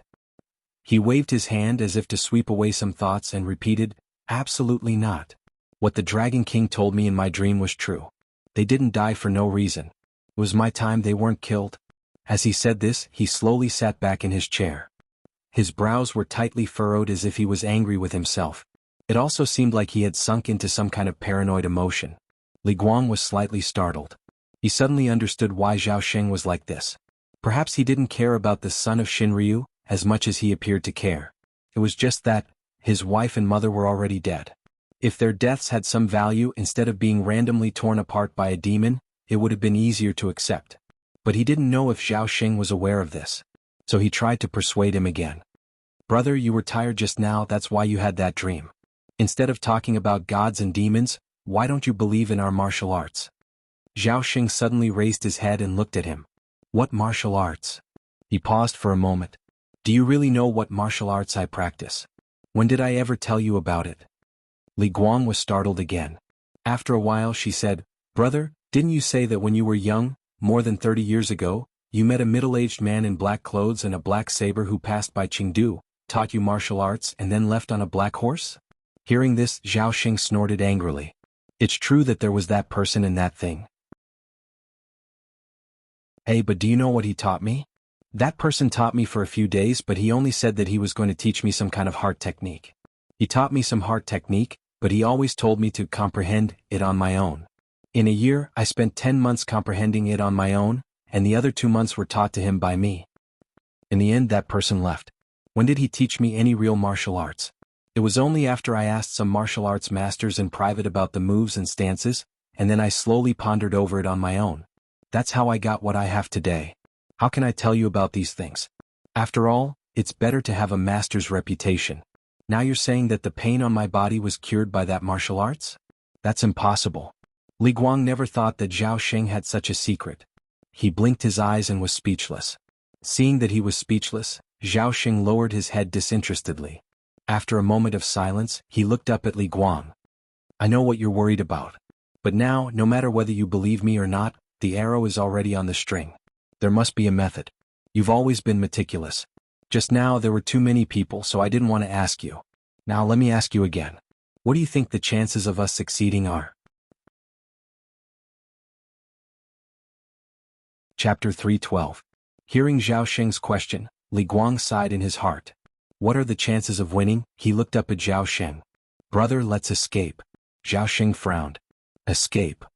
Brother, don't you know the situation in Rong City? Li Guang looked at Zhao Xing worriedly. He felt like his old friend and superior had gone crazy because of the dream. Brother said he wanted to rebel, but I was afraid that the 4 of them would really take him away. That's why I agreed. Now I came back to persuade you. You can't stay in Rong City any longer. The sooner you leave, the sooner you can survive. He took a deep breath and continued, Brother, think about it. There are only a few hundred people we can use in Rong City. They are all former helpers. They used to be scoundrels in the streets. Brother, you know what kind of people they are. There are only a few dozen of them that I can use. Even if there are only a few dozen of them, what will they use in a battle? The armors in the warehouse are no longer usable. Many of the swords and spears have been exchanged by the master for money. The ones left in the warehouse are just rusty old weapons. The threads of the leather armor are all rotten. When I lift it up, it will fall apart. I only found out about this a few days ago. It's not enough to arm a few dozen people. Are we going to use clubs to fight? And outside the city? Li Guang sighed. Brother, don't you know that the Chong residence camp is 200 miles away? There are close to 10,000 soldiers stationed there, and there are a few thousand of them who can fight. Once they know that something has happened in Rong City, the thousands of people will come. Our lives will be over. Li Guang sighed repeatedly as he spoke, his heart burning with anxiety. But after hearing his words, Zhao Xing smiled. I know. Of course I know. An hour ago I was thinking about these things as well. But after that dream just now, I've thought about it again. Hey, what's the point of all this? The world has suffered from the demons for a long time. Zhao Xing stood up and looked out of the window with his hands behind his back. He looked like a general overlooking the battlefield. You said there are only a few dozen people following us? I don't think so. How many families have been destroyed in this situation? It was a good time for the crowd to be excited. I hate those demons as much as I hate them, they just lack a leader. Weapon staff. Brother Li Guang, since ancient times, there were people who used plants and trees as weapons. Are we even worse than the ancients now? The current royal family of the kingdom of Qing was just a group of refugees when they rose up 500 years ago. But now that we have a city, what is there to be afraid of? You're talking about charging into the military camp again? Zhao Xing sneered. Thousands of soldiers? Where did you get thousands of soldiers? The men of Qingdu are a mess. Do you think the generals of the Chongfu camp are all cautious and conscientious? The imperial court is controlled by the demons of the Sword Palace. The demons are most afraid of the imperial court's military being at its peak, so they have been playing tricks in the dark. They have also made those generals into a mess. When you came to Qingdu, I had a brother who joined the Chongfu camp from the army. Now he is a junior commander. He has 500 soldiers under him, but do you know how many soldiers he has? Zhao Xing clenched his fist and flipped it over. Only 200. He alone eats the salary of 300 people, and this is because he is timid and doesn't dare to make a big fuss. With this kind of Chongfu, how many people do you think he can bring to Qingdu? He's the one who came to Qingdu. Qingdu is surrounded by mountains. First, have them come over the mountains. After they come, we close the city gates and don't come out. Will they be able to take us down? In one breath, Zhao Xing analyzed all the things that Li Guang was worried about with reason and evidence. On the contrary, it surprised Li Guang. He had never known that Zhao Xing thought about so many things. But he still hesitated for a moment and said, even if what you say is the truth. But there is another thing, perhaps the imperial court is not scary. But the demons of the Sword Palace. Brother, they are probably not something that high walls can defend against. Zhao Xing furrowed his brows. You still don't believe that the Dragon King came to you in your dreams? With the Dragon King helping me, why should I be afraid of those demons? Li Guang was so anxious he stamped his feet. I believe you. Does everyone believe you, brother? If we really start a rebellion, those people will retreat the moment they think about the demons. Are you going to just tell them that the Dragon King is helping us? Zhao Xing stared angrily at Li Guang for a while. Finally he snorted and sat down. He seemed to have something to say but didn't know if he should say it. After the time it takes for half an incense to burn, he lowered his voice and said, actually there are other helpers. After a moment of silence he said awkwardly, but we can't use this unless we have no other choice. As he spoke, his face revealed a mixture of anger, shame, and depression. It seemed that if Li Guang hadn't pressed him, he would have buried this matter in his heart for the rest of his life. His expression made Li Guang curious. What do you mean, brother? Zhao Xing hesitated for a while, then stood up and walked to the door. Opening the door, he looked left and right to make sure that there was no one outside. Then he turned to Li Guang. It's fine to tell you. But you must not leak this matter. Otherwise, before we succeed, we will become the target of everyone's criticism. Li Guang realized that there was something fishy about this. After thinking for a while, he said seriously, brother, tell me. After so many years together, don't you trust me? Zhao Xing smiled bitterly. Of course I trust you. That's why I'm telling you. Listen carefully. A few days ago, when I asked you to come with me to kill the demons, what did I say? I told you that the demons in the city are only at the state of consciousness and have just taken human form. They are only fearless because of their thick skin.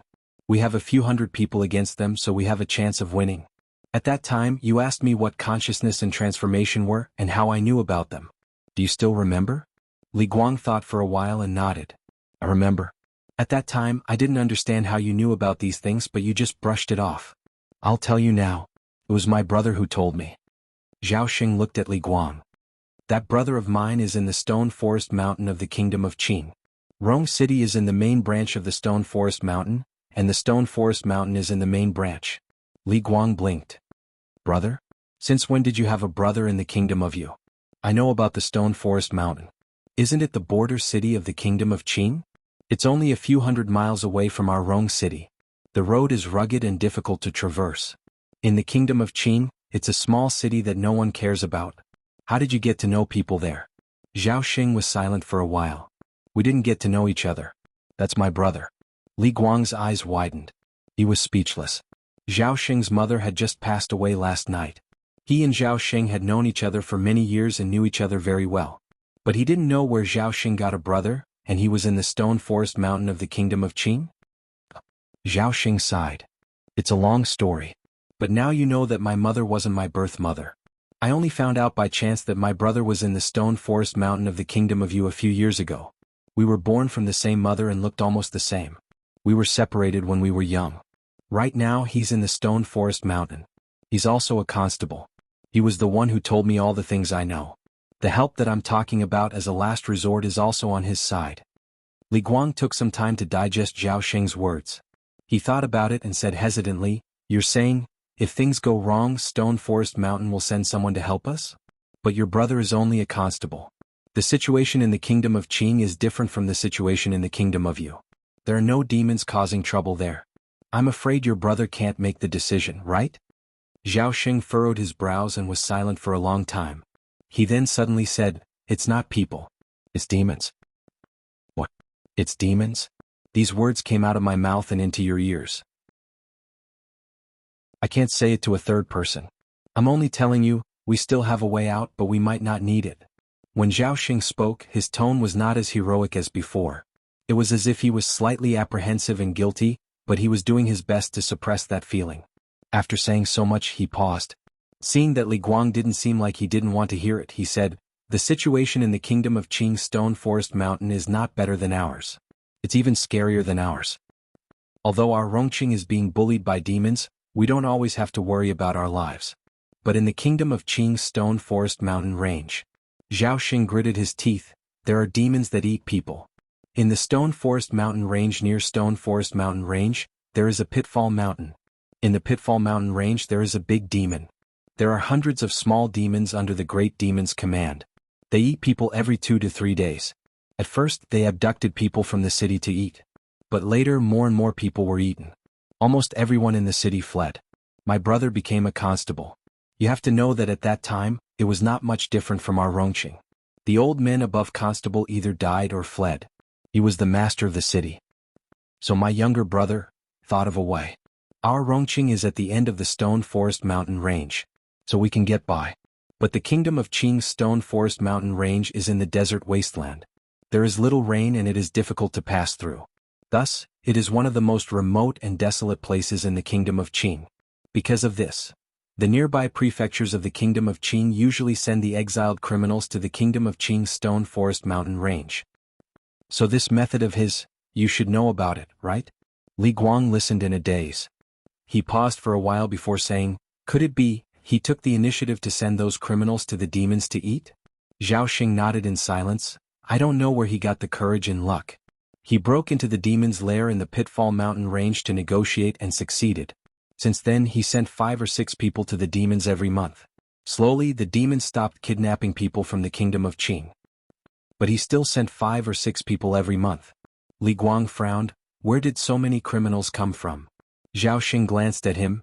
"There were not enough criminals, but there were always criminals in the city. There were no criminals, but there were the old, the weak, the sick and the disabled. They secretly kidnapped them." Li Guang's eyes widened. This kind of thing, how?" Zhao Xing sighed. "But after that the kingdom of Qing became peaceful. There were also more people. It could be considered a peaceful life. So, how should I say this? I don't know how to say it. As for the help, it was the demons of the Pitfall Mountain. My younger brother often sent people to the Pitfall Mountain, so he gradually became familiar with some of the small leaders and learned a lot of things. I heard that the big demon of the Pitfall Mountain is 100 times more powerful than the Sword Palace's Yang Genzi. A small leader under him can easily kill hundreds of demon cultivators like the ones in Rong City. So, if there is no other choice." Li Guang stood up abruptly. "Absolutely not." He stared at Zhao Xing. "Brother, are you stupid? Why are we rebelling? Isn't it because we are being bullied by the demons? If we attract the demons of the Pitfall Mountain, wouldn't it be like drinking poison to quench thirst? Brother, do you want to send people to the demons in the future?" His tone was firm and unyielding, without the slightest bit of mercy. Zhao Xing did not lose his temper. He quickly said, "I am not that stupid. Unless there is no other choice, why would I?" "You mustn't, brother." Li Guang interrupted him again. "You absolutely mustn't. We'd rather die than do such a thing." Zhao Xing waved his hand. "Forget it, I am not that kind of person." "Then let's not talk about this anymore. Let's not talk about anything else. I will think about it for now. Come back in the afternoon, I will talk to you again, okay?" It seemed that Li Guang's objection had made him lose all interest. He walked to the door and opened it. "I will take a break for now. Maybe my mind is muddled. Give me some time to think about it." Li Guang did not say anything else. He hesitated for a while, then sighed and left. Once he left, Zhao Xing closed the door again. After another 15 minutes, when Li Guang's footsteps faded away, he let out a long sigh. The stench outside the window seemed to have lessened, or maybe it was just his imagination. But the noises became louder, all kinds of noises. The chirping of the autumn cicadas, the noise of the people in the city, the sound of the window paper fluttering in the breeze, and even the sound of his own heartbeat. He did not tell Li Guang about these things. But he knew it meant that he was not the same person as before. He was a secular martial artist, and his martial arts used to be considered a high-level third-rate martial artist. But now he knew he was different. He could almost use inner vision. In the martial arts world, this was a mysterious realm. It meant that he was no longer a third-rate martial artist, but a second-rate one. All these changes were because of that dream. Before that dream he was full of pain, anger, and melancholy. However, after that dream his body underwent such a huge change. Li Guang said that he was wrong about it. But how could the vigorous internal energy in his body be thought for nothing? This was also the best proof that the Dragon King had appeared in his dream. Zhao Xing stayed in the room for a while, then suddenly knelt on the ground. He kowtowed 3 times with sincerity. He thought for a while, then straightened up and kowtowed 3 more times. After 3 kowtows and 9 kowtows, he put his palms together and whispered in a trembling voice, "Wei River Dragon King, Wei River Dragon King. If that dream was real, please show yourself to me in my dream again. I have something to ask you, something to ask you."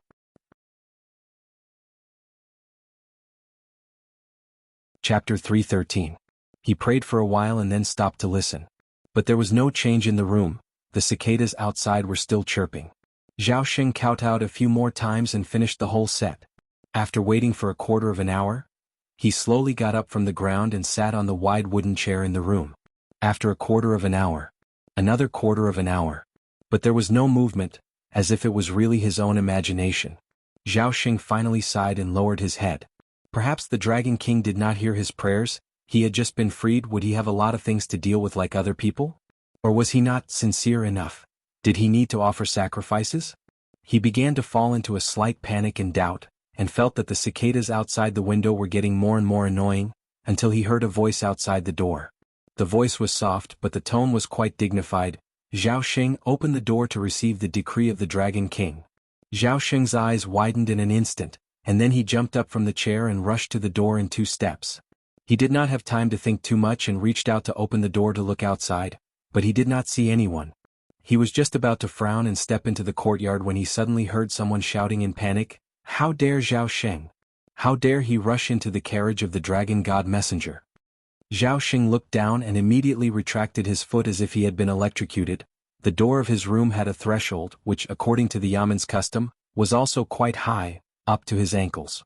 Just outside the threshold there was a group of people in bright armor. These people were only level with the threshold, and there were 13 of them divided into 2 rows on the left and right.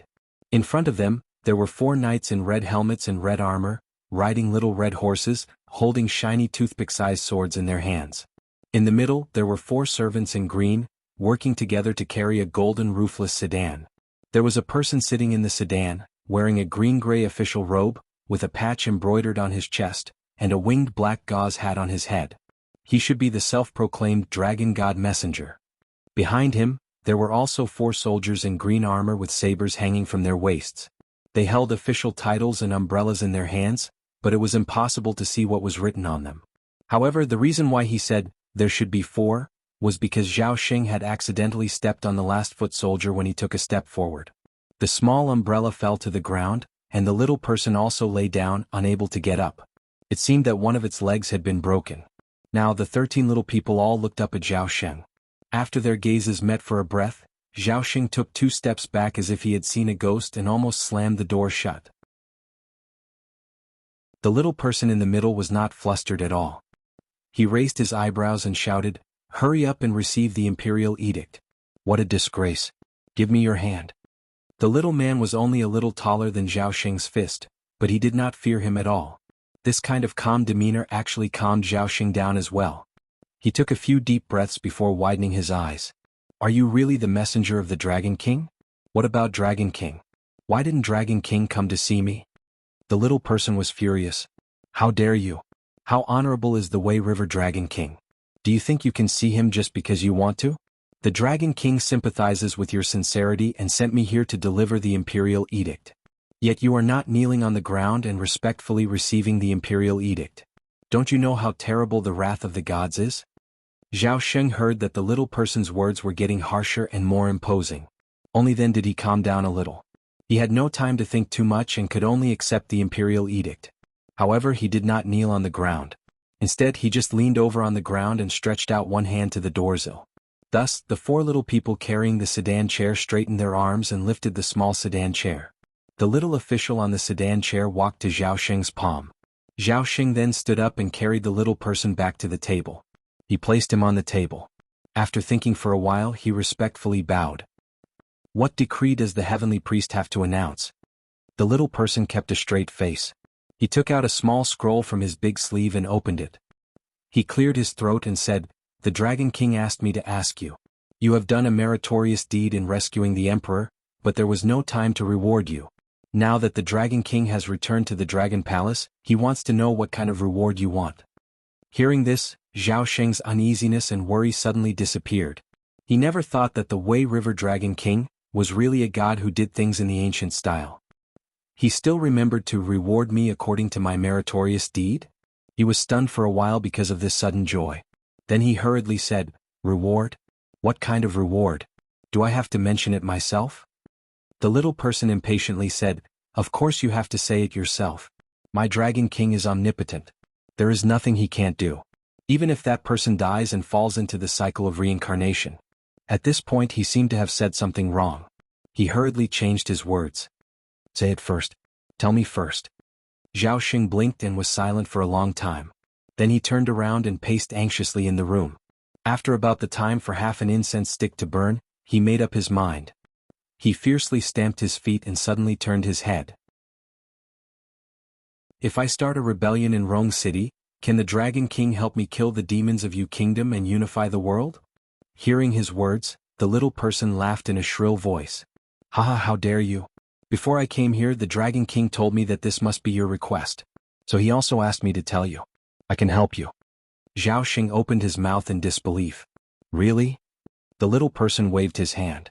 "It's not what you think. Listen carefully. The Dragon King knows that you want to start a rebellion. He also knows that you have no useful people in the city of Wei. He also knows that you are just a constable and don't have any talent to be a great general. So he asked me to tell you a good thing. Thousands of miles away from Rong City, there is a mountain in the Qing Kingdom called Chuyan Mountain. There is a fort on the mountain called the Black Stockade Fort. The master of the Black Stockade Fort is named Juren. He is a great general with hundreds of soldiers under his command. My Dragon King received his kindness in his previous life. Now he knows that he has a hard life, so he can combine the two things into one. I will give you a time and place. You can send people there to wait for Juren. At that time, say that the Dragon King asked your people to pick him up. Then you can use him and make him a great general in Rong City." Hearing his words, Zhao Sheng frowned slightly. Because what the little official said now was a bit too true. He was a man of fervent expectations, but he was not a fool at heart. So he felt something was wrong. He had thought that the promise of the gods should be more mysterious and ethereal. For example, to help him change his fate and make him invincible and invincible. But now that it had suddenly become such a concrete method, it made people feel vigilant in their hearts. But the little official didn't care what he was thinking. He continued to say, "My Dragon King also knows that you don't have anyone around you who can help you plan. So I will give you another good thing. 400 miles from here to Rong City, there is a large lake called Dongting. There is a mountain in Dongting Lake called Junshan. There is a palace on Junshan called Ziwei Palace. There is a hermit in Ziwei Palace called Lu Gongzan. My Dragon King received his kindness in his previous life. Send people to Ziwei Palace on Mount Lord Dongting and you will see the hermit. Tell him that the Dragon King asked him to come out of the mountain. Then you can use him and make him the brain of Rong City. With these two people, one civil and one military, you can keep Rong City safe. Then, if you encounter demons again, my Dragon King will send 4 divine dragon envoys to help. They can also keep you safe. What do you think?" Zhao Sheng hesitated for a while and then said, "Thank you, Dragon King, for your kind intentions. But Chuyan Mountain, Black Stockade, they sound like a bandit stronghold. Let's not talk about whether or not they're bandits. Speaking of Juren and Lu Gongzan, I don't even know their background. They sound like people of Qing and don't understand the situation in Yu and Rong City. If the two of them come to Chengdu, my brothers might be suspicious of them. I always feel, it doesn't seem appropriate. As soon as he finished speaking, the little man on the table immediately frowned and pulled out a thin sword from somewhere. He held the sword and looked around. He saw the square seal behind him. The seal was the size of Zhao Sheng's fist, but for the little man it was a big thing. The little man took 2 steps forward to the seal and swung the sword. The thin sword cut off a corner of the seal like it was cutting a piece of tofu. Then, the little man turned his face and said angrily, "How can you refuse the good intentions of the gods? Have you not heard of the stories of ancient people who disrespected the gods and were punished because of it? The Wei River Lord was once suppressed by the demons of Yu and needed your help to punish them. Now you are making excuses. Do you want to become a subordinate of the demons and go against the Wei River Lord?" His tone was harsh and his face turned bright red. Zhao Sheng was shocked and hurriedly said, I don't dare. I don't dare to think like that." The little man ignored him and continued to say angrily, "The Wei River Lord went to Sanluo Temple once because of your matter. He saw a woman and an old woman in Sanluo Temple. The woman muttered, 'De Lang,' and the old woman muttered, 'Tianliang add clothes, Tianliang add clothes.' Do you know them?" Zhao Sheng froze and then tears fell. "They are my wife and mother. Where are they now? The heavenly priest said that the Dragon King is omnipotent. Can't he bring them back to life?" The little man was not moved by him. Instead he sneered, "I asked you what you want. You thought about it for a long time but only asked about your future. You didn't ask about your wife and mother. Why are you pretending now?" Zhao Xing sighed and stomped his feet. "When did I not want to? It's just that the dead can't come back to life. How could I ask the Dragon King for help?" The little man's expression softened. "The Dragon King told me that if you only ask about yourself and not them, then you are a heartless person and not worth helping. Now that I know you have your reasons, I won't pursue it for now. The Dragon King also told me that if you have any doubts, you can ask me to meet someone. Once you meet that person you won't have any worries. Now watch carefully." The little man took out a small token from his sleeve and threw it on the ground. He shouted, "Come out and meet me." As soon as he finished speaking, a green mist instantly rose from the ground.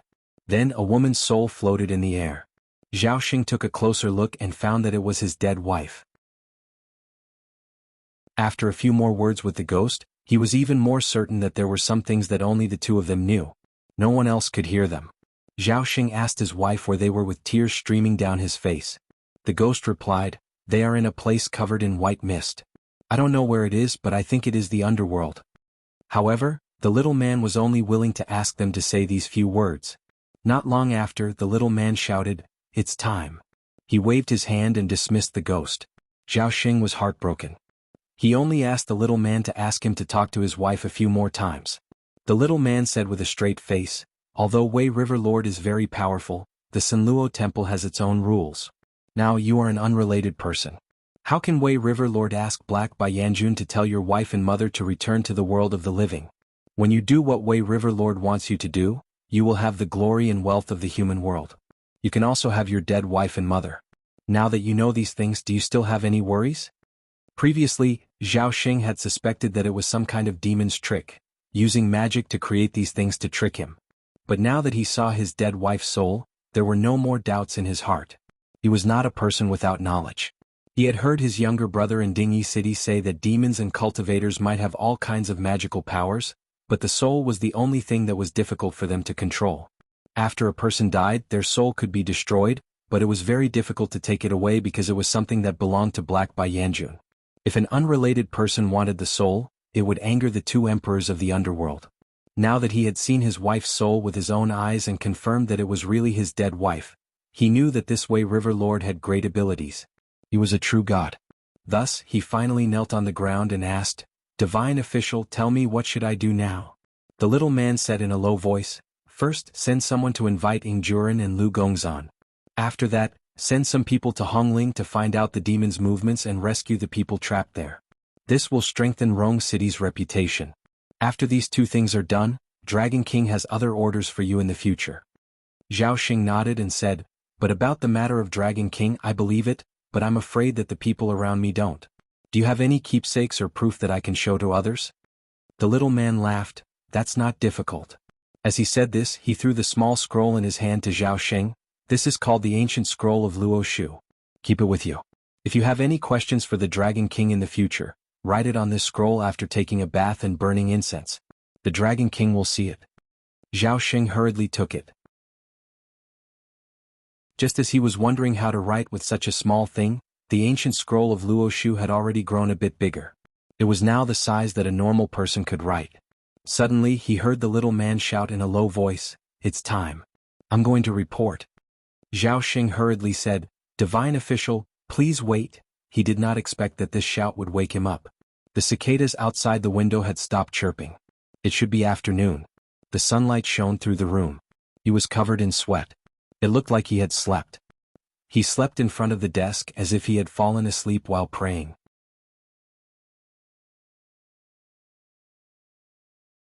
Chapter 3:14. Zhao Xing was stunned for a while, feeling the tiredness of a nap. But he immediately jumped up from the ground and looked at the table. The square seal was missing a corner and the gap was smooth. A scroll lay on the table, glowing faintly in the sunlight. He grabbed the scroll and held it tightly in his hand, not knowing what to say. He stood there with his muscles tensed up for a while, then walked step by step to the door and pushed it open. He saw a green shrimp lying outside the door. The shrimp's tail was crushed and it looked dead.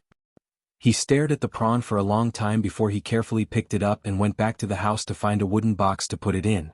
After he was done, he put his hands together and prayed. His expression was sincere and focused. Now he believed. He believed in everything he dreamt of: the square seal with a missing corner, the scroll, and the little person whose leg he stepped on. There was indeed a God protecting him. And, if he did well, he could even see his wife and mother again. Even if they weren't his biological mother. This belief filled him with energy. At this time, almost everyone in Chengdu was in fear and sorrow, but Zhao Xing had become the most optimistic and the most determined person. Therefore, when Li Guang saw Zhao Xing for the second time, he was shocked by the expression on his face. Zhao Xing was standing in the courtyard of the detention room. It was already afternoon, and the old elm tree in the courtyard cast its shadow on the corpses of the demons. The corpses were huge, each of them the size of a calf. But their bodies were splashed with feces and blood, which made them stink. When Li Guang and the other 4 constables came to the detention room, they had to cover their noses. But now Zhao Xing stood in the courtyard, his expression was normal. He wore a coat revealing his chest.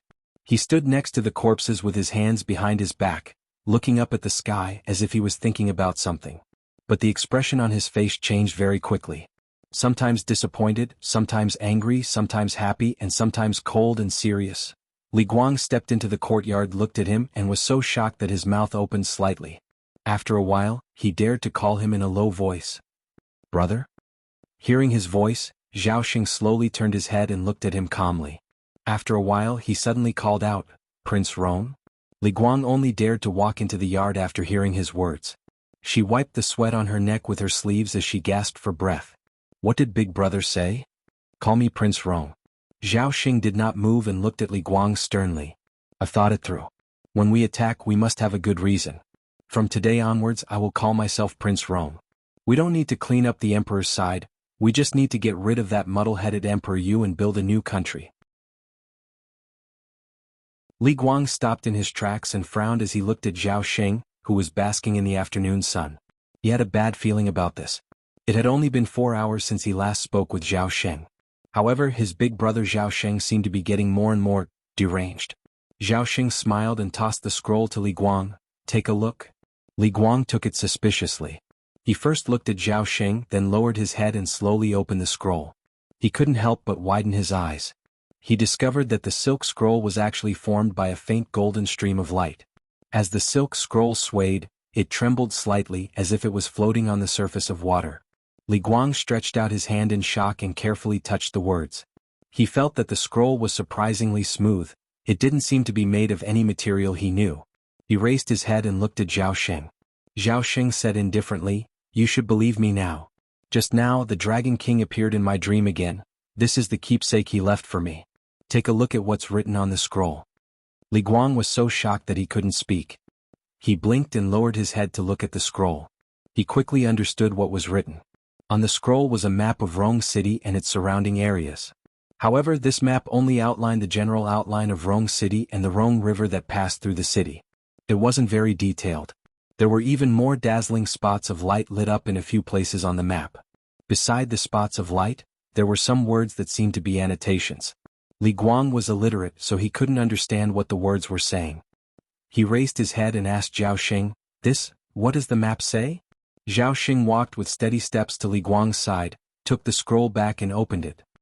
He pointed at the scroll with 2 fingers on his right hand and announced solemnly, "This is the Dragon King's treasure. There are 6 places marked on this scroll. There are 1,000 taels of gold in each place. This is the treasure that the Wei River Dragon King left behind in Rong City. Now that he knows that I am going to rise up, he gave it to me. Once we achieve great things, we will build temples in the country to worship the Dragon King to repay today's kindness. Do you believe me now?" Li Guang was stunned and thought to himself, there are 1,000 taels of gold in each place. There are 6 places in total. That's 1, 2, 3, 4, 5, 6, 6,000 taels of gold. 6,000 taels of gold. The enormity of the sum made his head spin.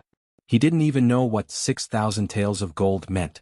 He was supposed to be Zhao Xing's assistant, so how could he know? Zhao Xing was very satisfied with his performance. He narrowed his eyes slightly and sighed. Do you know how much tax Rong City, including Rong City and the surrounding villages and towns, paid last year? Li Guang naturally didn't know. Zhao Xing smiled, just a little more than 50,000 taels of silver.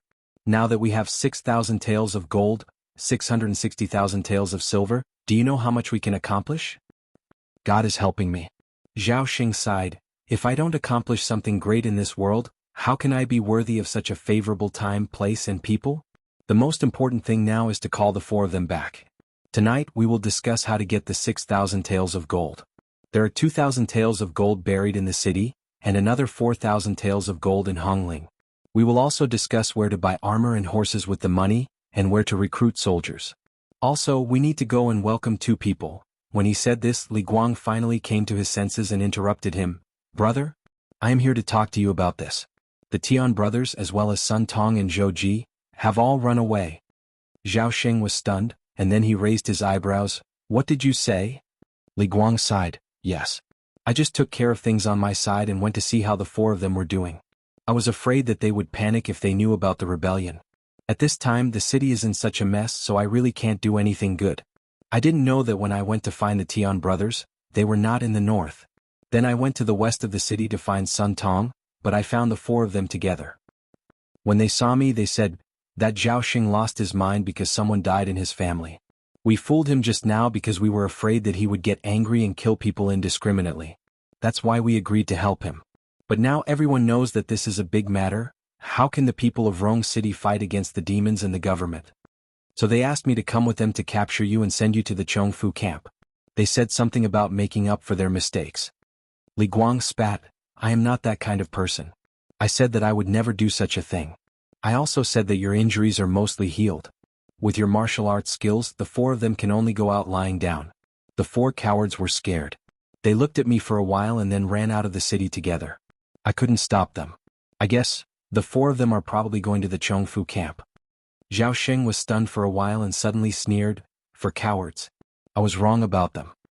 He angrily paced a few steps in the courtyard and suddenly turned to look at Li Guang. He squinted his eyes and said, just watch. Today is a good time for them to be rich and powerful, but they don't want it. In the future, when we become successful, they will regret it. Don't care about them. The Chongfu camp will know about this sooner or later. But if they want to do anything, they will have to wait for more than a month. At that time, with the help of the Wei River Dragon King, I will be successful. He said confidently, then walked to the demonic corpse and kicked it a few times. Bastard, watch how I drive you all out of this kingdom.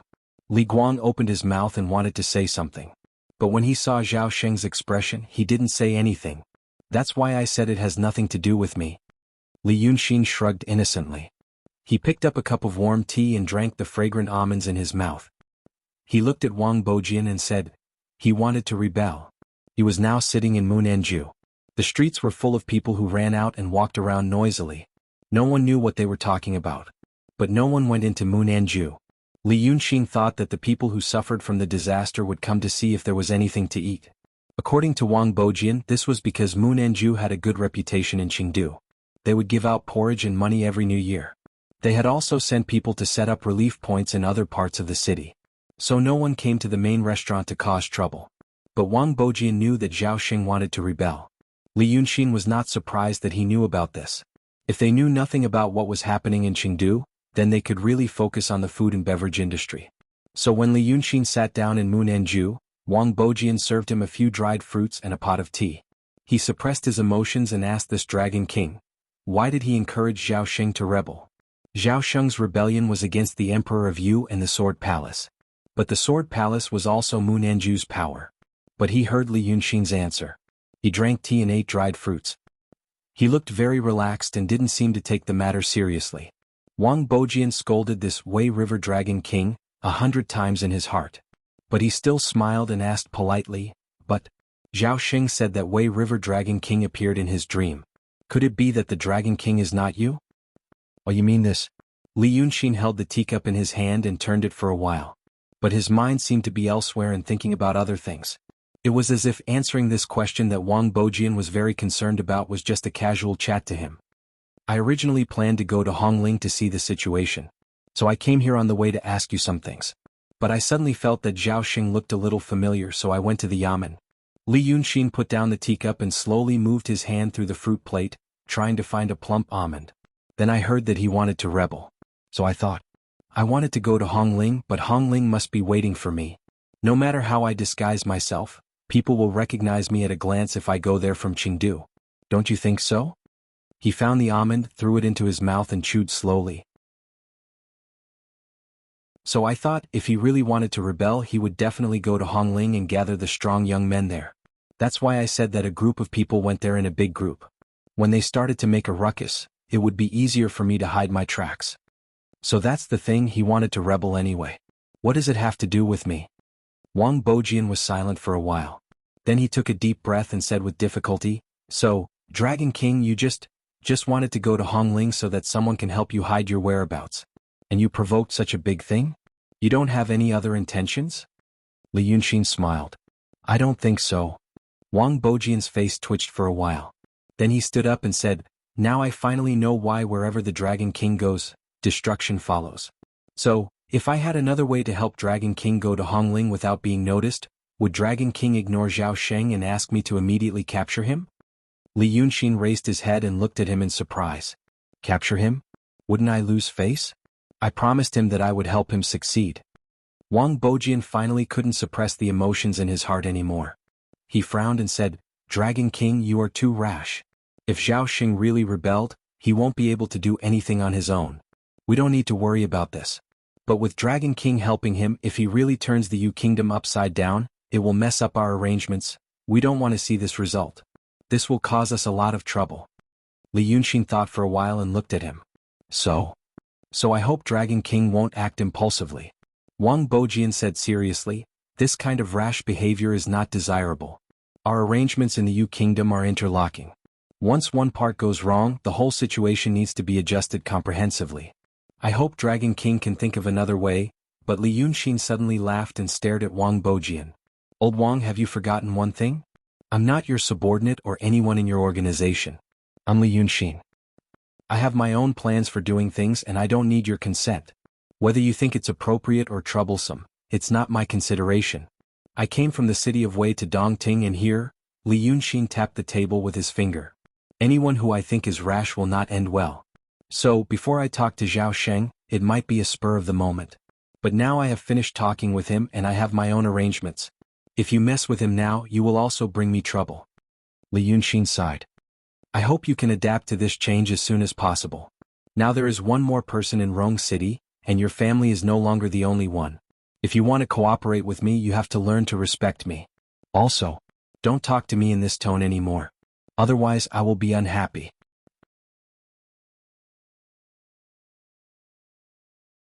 Chapter 315. Wang Bojian was speechless. It was not that he had no words to say, but it was the first time he heard someone voice out his opinion so rationally. For example, don't talk to me like that again or I will be unhappy. This sounded like something a child would say. An adult would at least know how to hide and suppress their emotions. However, he didn't feel any sense of acting unreasonable and shameless, like a child. Although Li Yunxin looked like a child in a fit of pique, at least from Wang Bojian's point of view, he believed that Li Yunxin's threat was just a simple threat based on his years of experience in observing people's words and expressions. And the dangerous light in his eyes did not look like a child's at all. Therefore he was slightly stunned and realized that he did not fully understand the person in front of him. He seemed to be more dangerous than he had imagined. Wang Bojian frowned and sighed. I was too impatient and spoke without thinking. But Dragon King should be able to understand my feelings. But since Dragon King said this, Dragon King must have his own plans. Sigh. Let's talk about this in a few days. But now the most important thing is... At this point Wang Bojian suddenly paused. Then he looked up at the sky as if he had sensed something in the sky. Li Yunxin's reaction was only a little slower than him. After Wang Bojian turned his head, a scroll in his arms started to jump wildly. He and Wang Bojian looked at each other. They both knew that Wang Bojian had obtained some information through their own channels. Therefore they stood up without saying anything. Wang Bojian walked to the back hall while Li Yunxin walked to the door. As soon as he walked out, he took out a talisman from his folding fan and turned to a small alley on the west side of Southernwood Restaurant. There were some people on the street, but when they saw him, they only glanced at him and did not pay him any attention. When Li Yunxin walked into the shadow of the alley, he activated the talisman. An invisible force spread out in a small space. This was to cover his tracks and shield him from the surveillance of the nearby cultivators. Then he took out the scroll in his arms and saw a line of words on it. Kun Wu Zi and second cultivator are going to your place. Li Yunxin frowned. Before leaving Dongting he left some magic figures for Lu Laodao. They are newly made with the spells of nature he learned from the translucent jade sheet. The distance between Dongting and Rong City is still too far for a virtual realm cultivator like Lu Laodao. Therefore he uses this method to send messages. Once there is an emergency he can cast the figure and write some simple words in Dongting, which can be seen on the picture scroll on his side. This kind of communication method was exceptionally troublesome in his time, but now it could be considered a divine ability of the immortals. Now he had received Lu Laodao's message. But what was going on? Kun Wu Zi and two other cultivators are heading towards me? How did Kun Wu Zi know that he was in Chengdu? Why did he leave the Cloud Mountain? Didn't they say that he would go to the stone chamber to reflect on his mistakes after the matter was settled? He stopped thinking about it and walked out of the alley. As soon as he took 2 steps, he saw Wang Bojian poking his head out of the big window of Nanju. Wang Bojian's face was gloomy. Dragon King, people from Daotong are coming here. Li Yunxin shrugged. I just knew it. Wang Bojian stared at him for a while. There are 3 people in total. They are not far from here. We are still looking for their whereabouts. Are they here for Dragon King? I don't know. Li Yunxin said as he raised his head and squinted at the sky. Don't look for them. They are above us. Before Wang Bojian could react, a breeze rises from the ground and goes up to the sky with a buzz. Li Yunxin, who stayed in the same place, walked into the door of Nanju. As soon as he stepped over the threshold, he turned into light spots and dissipated. Only then did Wang Bojian realize that Li Yunxin's real body had gone up with the breeze. The one left behind was just a shadow who didn't want to show his skills in the street. He looked up at the sky. In the azure blue sky, there were only a few palm-sized clouds. At this time, the sun was already showing signs of leaning to the west, so the edges of the clouds were plated with a faint golden color. Wang Bojian thought that Li Yunxin and the 3 guests were in one of the clouds. The clouds looked small, but in fact each one was several times the size of Chengdu. He stared at the sky for a while and sighed slightly in his heart. In fact, he really wanted to go up to the sky and have a look. But he couldn't be like Li Yunxin and soar up to the 9th heaven. That kind of feeling should be very pleasant. The 3 uninvited guests were indeed in the clouds. The soft clouds on the ground changed their appearance in the sky. They were huge and thick, like a towering mountain hanging high in the blue sky. This mountain wasn't flat and undulating, but there were many small peaks and valleys formed by water vapor. The 3 people were in the clouds. A figure stopped in the valley formed by the fog, and his whole body was enveloped by golden light. This figure didn't seem to have a physical body, but something like a soul or a ghost. Looking at the outline, he vaguely looked like the sect leader of the Langya heavenly abode, Kun Wu Zi. But if one looked closely, they couldn't see clearly because there was a golden light circulating around his body. And if one looked closely at the golden light, one would gradually realize that it was 2 golden figures, 2 men wearing tall hats and big sleeves. The figures of these 2 men were flat, as if they were people on a piece of paper. They revolved around Kuan Wuzi's body and formed a golden light barrier, enveloping him inside. Kuan Wuzi didn't seem to be in a good situation. His body was flickering as if it was about to dissipate. He floated straight in the air with his eyes closed as if he was trying hard to maintain his form so that it wouldn't dissipate. Logically, Kuan Wuzi in this state should be very weak. But 100 meters away from him, the two pursuers in the misty mountain didn't move forward, as if they were deeply afraid of him. These two people didn't have any special characteristics. The two men seemed to be in their 30s. Their faces were ordinary and they had an ordinary beard. They were wearing a Taoist robe that didn't have a single wrinkle. One of them was holding a golden rui scepter, and the other was holding a small bell. When Kuan Wuzi stopped, they also stopped and stared at him for a while. The one holding the rui scepter said, "You also know that you won't be able to hold on for long. You are a soul. The other body you possessed was already injured, and when you were expelled from that body by the sage, you were injured again. You were even heavily injured by me once on the misty mountain." The cultivator sighed. "If I were you, the most important thing I should do now is to think of how to dissipate my soul as soon as possible instead of running away. Otherwise, if you fall into our hands, you can't imagine the feeling." Kuan Wuzi still didn't speak, as if he didn't have the energy to speak. His fingers fluttered in the golden light barrier, forming all kinds of hand seals. However, the figures of the two protectors that revolved around him became fainter and slower, as if they would dissipate at any time. The cultivator holding the bell frowned and said in a low voice, "He looks like he can't hold on anymore. Right now he's just stalling for time and bluffing. You use your rui scepter, I use my bell of primal chaos. Even if we have to destroy these two magic treasures, we have to take him down as soon as possible to prevent any accidents from happening. He has the Along the River during the Qingming festival in his hands, one of the Octave Treasure's ancient scrolls. If something unexpected happens and the sage blames us, you and I." The cultivator holding the rui scepter sneered. "Something unexpected happens? I'd like to see how he's going to do that. Colluding with demons. If I wasn't blessed by the heavens, I wouldn't be Pu Songzi now." Pu Songzi? What is this Pu Songzi? Enlightened Tao, enlightened master, and his realm isn't stable. I wonder what he does on normal days, Ba. The words of the cultivator who called himself Pu Songzi were filled with resentment. He did not have the cold temperament that ordinary Daotong high-level cultivators usually had. Instead, he was more like a secular person. However, although he said that, his eyes were looking around as if he was guarding against an enemy that might suddenly attack. The cultivator holding the bell of primal chaos did not seem to dare to disobey him. He could only sigh and shake the bell in his hand. A clear and crisp sound spread out in all directions, as if he was investigating the situation around him. Sure enough, he found out what was going on. One breath later, the bell suddenly rang, and a clear light shot out from the mouth of the bell, like a searchlight, directly below Cloudy Mountain. The cultivator's eyes widened and he shouted in a low voice, "There's really an ambush." He raised his voice again. "Who is it? Show yourself quickly." Pu Songzi still did not seem to care much just now. Now that he had encountered an enemy, he could not help but be wary. The rui scepter in his arms shook, and the clouds around him immediately rolled into a long dragon, surrounding the two of them. Then he calmed himself down and shouted sternly, "Who are you? Show yourself." As soon as he finished speaking, a person really did rush out from the clouds. This person's body was still surrounded by fog.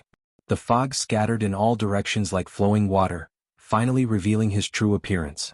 As for his true appearance, it was very similar to the two cultivators. It was the face of a middle-aged man in his 30s or 40s, with 5 strands of long beard on his face. He was wearing a green Taoist robe without any wrinkles, and there was a faint smile on his face. This person finally stopped between Kuan Wuzi and the two cultivators, holding a horsetail whisk in his hand. He first stared at the two of them for a while, then turned to look at Kuan Wuzi. Finally, he raised his hand and bowed. The corners of his mouth were still slightly raised as he smiled. "Junior brothers Pu Songzi and Huai Juzi, it's been a long time." When Pu Songzi and the Taoist holding the bell of primal chaos saw this person, they could not help but suck in a breath of cold air. This person. They were actually familiar with him. Daodong's Langya Heavenly Grotto, Heaven's first seat of law, Tao Enlightened Master Yunzi. Pu Songzi and Huai Juzi looked at each other, then turned their heads and stared straight at Yunzi. "Who are you?" Yunzi was still smiling. But now, the two cultivators had slowly discovered that his smile was evil. Even when he spoke, the curve of the corners of his mouth did not change at all.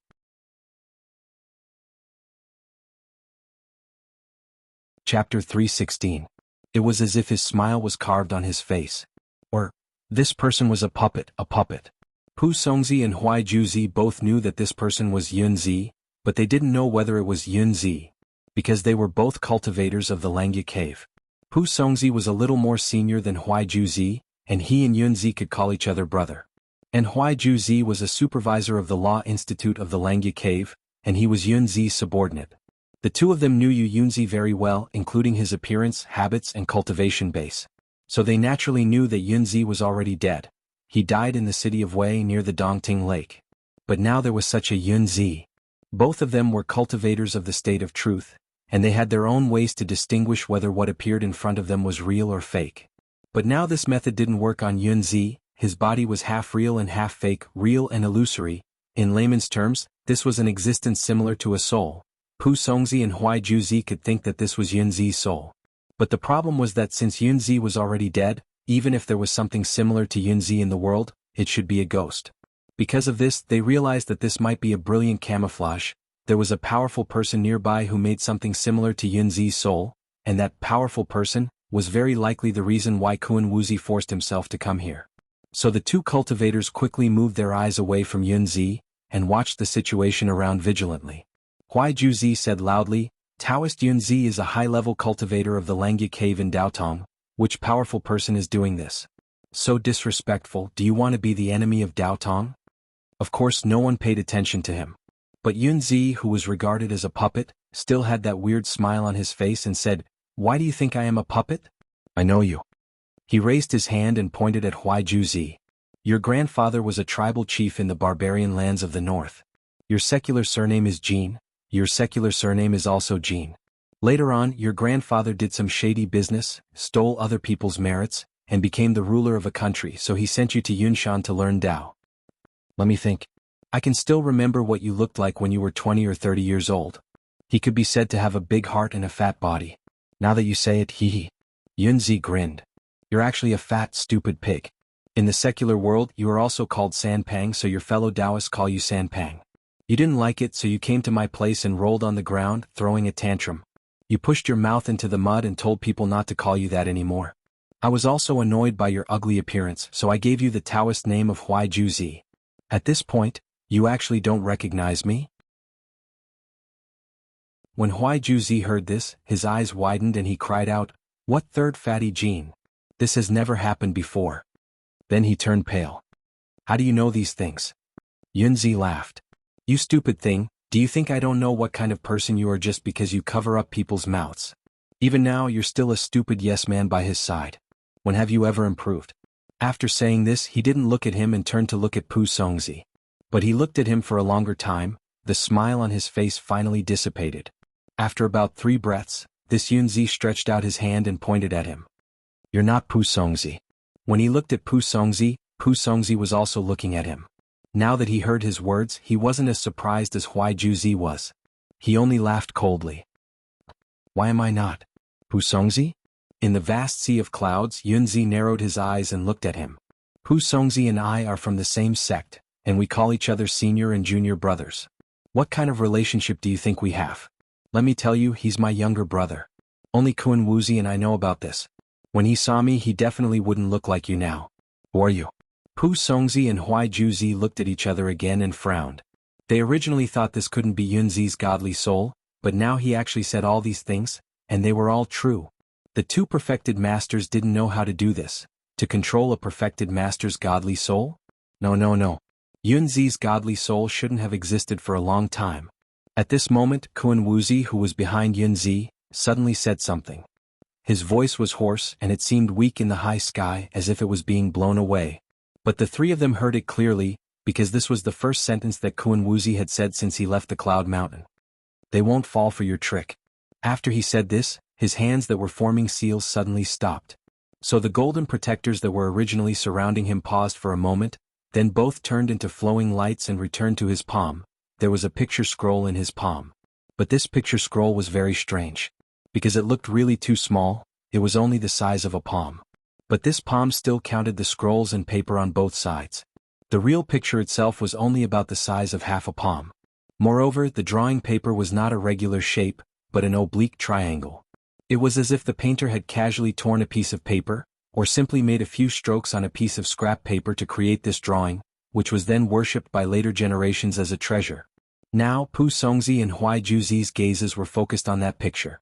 This was the treasure that Kun Wuzi's godly soul brought out from Cloud Mountain, one of the 8 treasures ancient scrolls, along the river during the Qingming festival. Kun Wuzi flipped his hand and kept the picture scroll, and the treasure fused into his body. Because of this, his image became clearer and even his voice became more powerful. He then said the second sentence, "I brought this out and since I met you I'll give it to you, you definitely want it. But you have to protect me and you have to make these 2 stay." His words turned out to be directed at Yunzi. But Huai Juzi frowned and asked Pu Songzi, "What did he say? Who is he talking to?" Pu Songzi's expression wasn't that good now. He finally straightened his face and looked around anxiously. "He's here?" He muttered in a low voice and at the same time retreated a distance. Why is he here? His behavior made Huai Juzi panic. At this moment this cultivator seemed to be the one who understood what was happening the most. He looked at Kun Wuzi, then at Pu Songzi, and heard the godly soul that was being chased by them say the last sentence. That Pu Songzi is indeed not Pu Songzi anymore. He's now possessed by the Freemasonry's quantum blessing. Huai Juzi is also a hidden chess piece hidden in the Cloud Mountain. Li Yunxin, why don't you show yourself?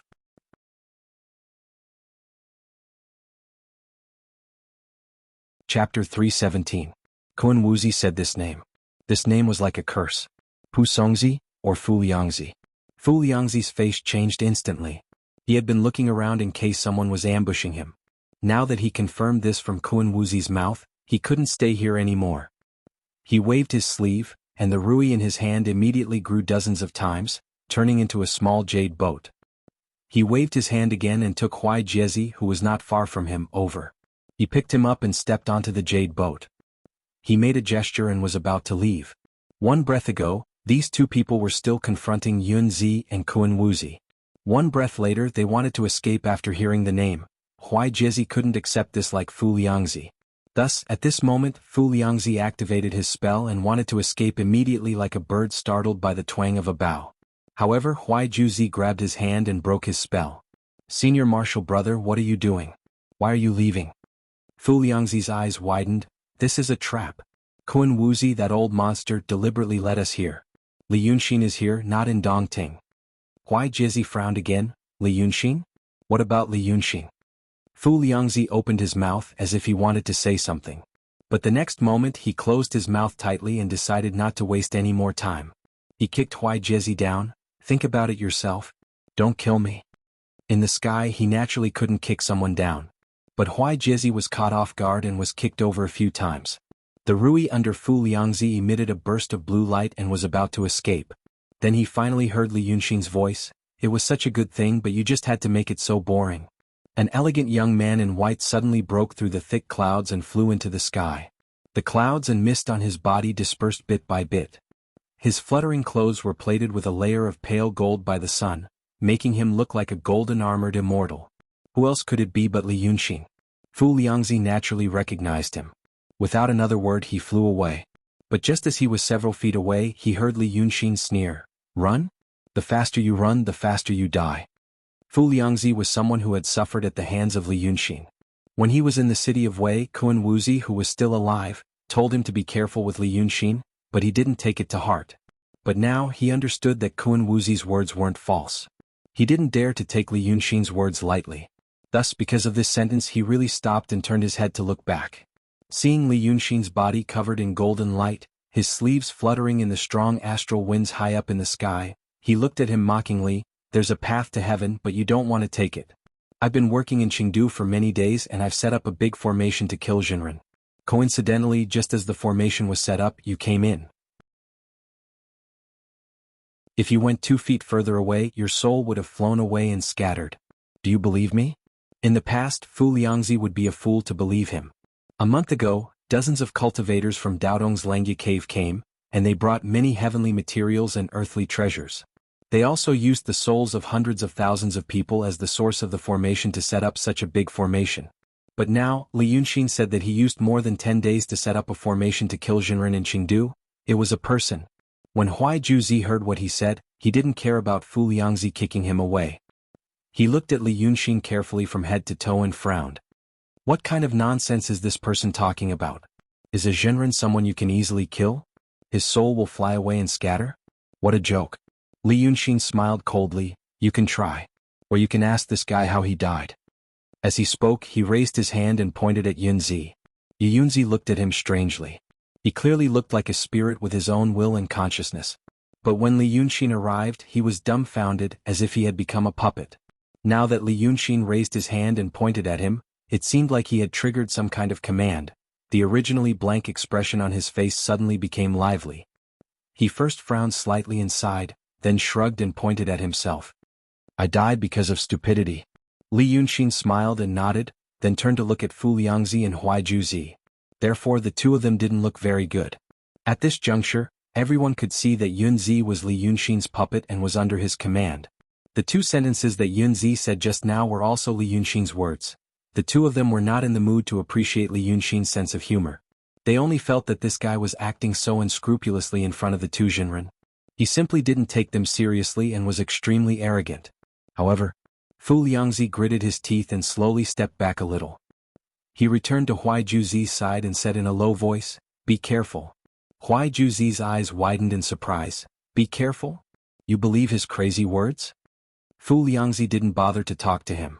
He felt that this companion was extremely stupid, just like his former self. Because he had lived a peaceful life in Daotong for too long, he had become dull and arrogant. He just looked up at Li Yunxin. Do you know where Kun Wuzi escaped from? What did he do? Li Yunxin, in Dongting we acted on our own. You were good enough. I was defeated by you and I was convinced. But this time if you dare to intervene, you are bound to be unlucky. But he ignored Huai Juzi and so did Li Yunxin. As if he didn't hear his words, he turned to look at Kun Wuzi. The smile on his face, whether it was sneer or mockery, was gone. He stared at the former head of the Dongtian seriously for a while and said, What's going on? Don't tell me that you forgot what you promised me after you left Dongting, and then you made such a mess. Also, how did you know I was in Rong City? Kun Wuzi's soul swayed gently in the strong wind as if it would disappear at any time. He grasped along the river during the Qingming festival, one of the octave treasures in his hand, and said in a faint voice, I didn't intend to come to you. It was just a coincidence that I met you here. But since I met you, I was not destined to die. Now my soul has no body, and I can only rely on this octave treasures to survive. Previously I was chased by these two until now, and my wakan is almost exhausted. If you save me, I will tell you in detail. I can even give you this ancient scroll. But Li Yunxin frowned and interrupted him. What I want to ask you is that you promise me to explain everything to the two saints after returning to Yunshan and then go to the stone room to face the wall. Did you do it? Kun Wuzi was stunned. Well, I did, but how did I know? Li Yunxin turned around. Okay. I just want to know about it. Since you have fulfilled your promise, why can't I save you today?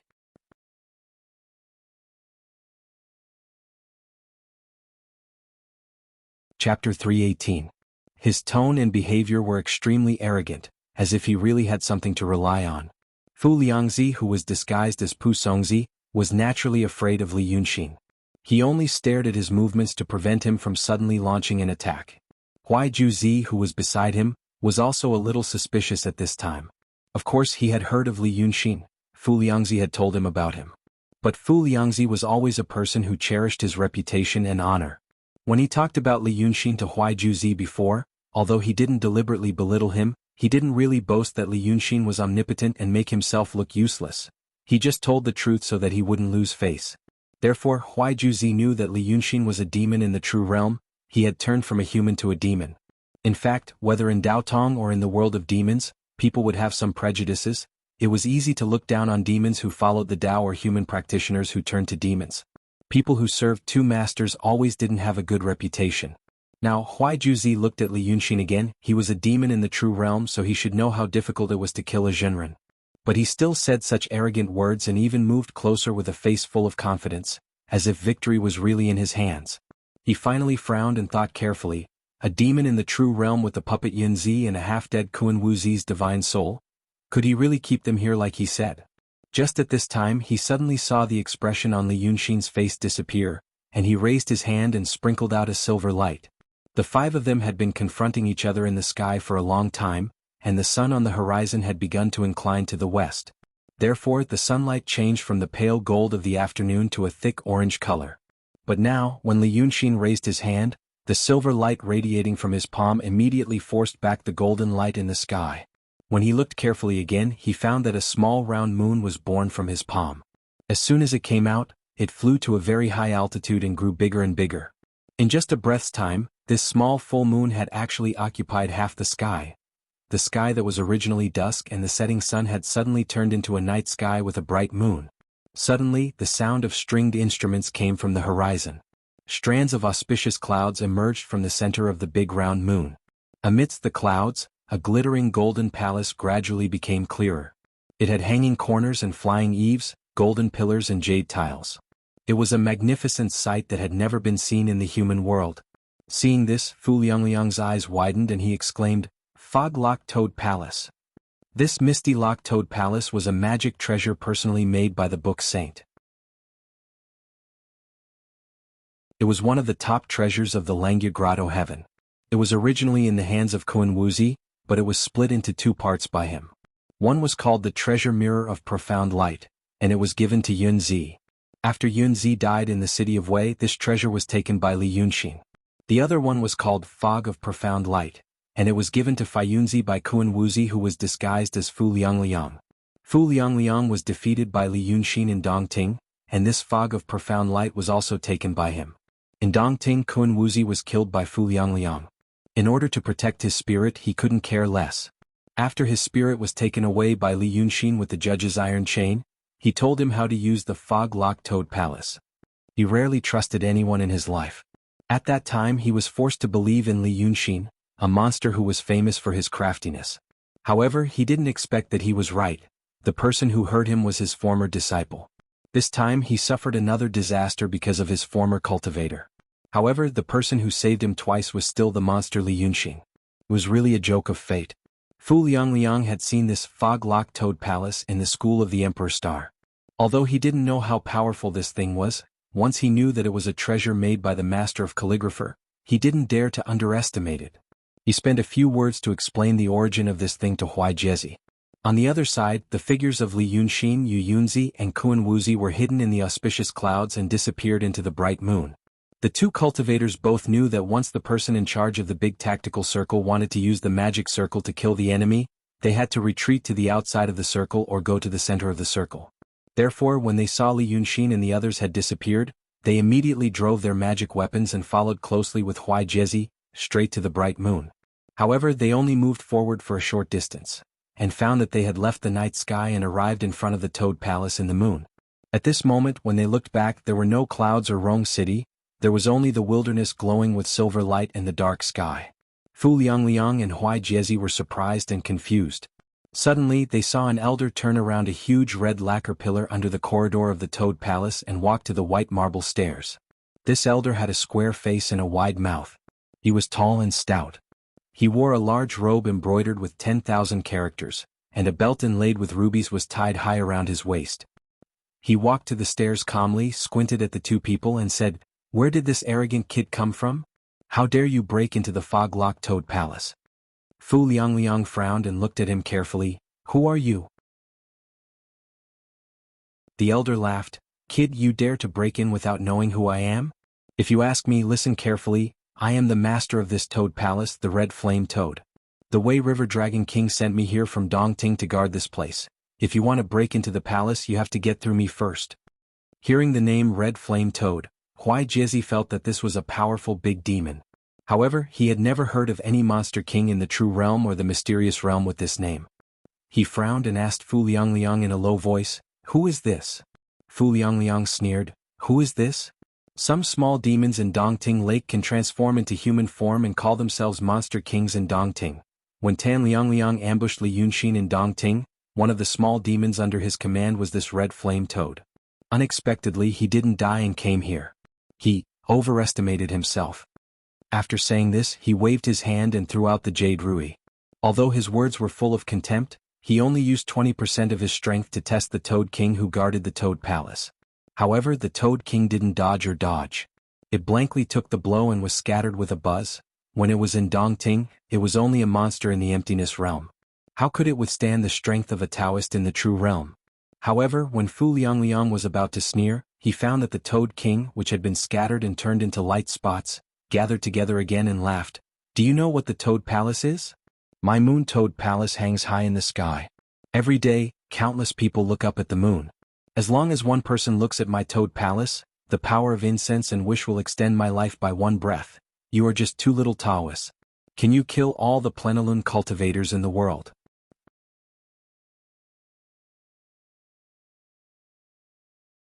Chapter 319. So it's this thing. Fu Liangzi frowned slightly and said in a low voice. This blazing red toad seemed to be dead. Li Yunxin used some method to store his soul into this magic treasure and made it the array spirit that guarded the illusion. Based on the current situation, although this Zhu toad's cultivation level was low, he had the array to prolong his life. The two of them couldn't kill him for the time being. But it was just couldn't be killed. This thing was more like a smokescreen. If they swaggered in front of this Zhu toad, he couldn't do anything to the two cultivators. But, was this the true use of the magic treasure Misty Toad Palace, made by the master of calligrapher? To create an unkillable array spirit in the illusion. What was it used for? There should be some other mechanism. Fu Liangzi gritted his teeth. He didn't care about the Toad King's mockery. Instead, he took a step back and shook his head at Huai Jiezi. Be careful. Huai Jiezi looked at him and sighed. I think you've already entered the absurd state. Look at yourself. He took a step back and looked at Fu Liangzi up and down. Previously, when you heard that Li Yunxin was coming, you fled in panic and didn't even care about your demeanor. Now you've met this little demon with low cultivation level. Instead of advancing, you retreated. Think about it, what kind of you were in the past and what kind of you are now. Has that Li Yunxin already become your inner demon? Fu Liangzi frowned. Don't talk to me with such an attitude. Entering the absurd state, inner demon? This kind of thing only the five of you elders would be able to do it. I'm Fu Liangzi, I'm the ninth one. You don't have the right to lecture me about the cultivation of our sect. Although Huai Jiezi's tone wasn't good, he had good intentions. He wanted to wake him up. Unexpectedly, not only did this Fu Liangzi not appreciate it, he even lectured him. Both of them were cultivators in the true state. Logically speaking, a perfected one should have been furious after being insulted like this. But Huai Jiezi just stared at him and did not refute him. It seemed that what Fu Liangzi said was the hard truth, and this Taoist priest whom he called Pai Liangzi, had no room to refute. But he wasn't in a good mood to talk, so he vented his anger elsewhere.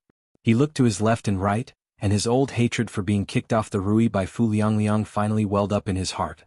He raised his hand and used his knuckles to knock on the bell in his hand. Break for me. They didn't see the bell ring, but the scene in front of them immediately faded like the tide following his words. The Toad King, Toad Palace and the moonlight faded. The wilderness further away and the dark sky also faded, revealing the face behind. And after that, there was nothing. Half of the sky was dyed red by the sunset glow, and a large mass of gold-plated clouds. This scene was very familiar, as if it was the sky before they had entered the illusion. However, the Misty Lock Toad Palace was a magic treasure made by the sage of calligrapher. How could it be broken by a true state cultivator striking the bell? Fu Liangzi couldn't care less about Huai Jiezi, who was acting blindly without thinking, and focused his attention to observe carefully. Just now in the Toad Palace he easily knew that it wasn't the real world, but an illusion. Now that he was in such a scene he looked again. After a full quarter of an hour he still couldn't find any loopholes. The second illusion was actually terrifyingly real. He turned his head and glared at Huai Jiezi. Do you know now? Let's see how you can escape. Huai Jiezi didn't speak but frowned. He also looked for a full quarter of an hour. But just like Fu Liangzi he found nothing. This second illusion was impeccably real. At this time he finally realized that something was wrong.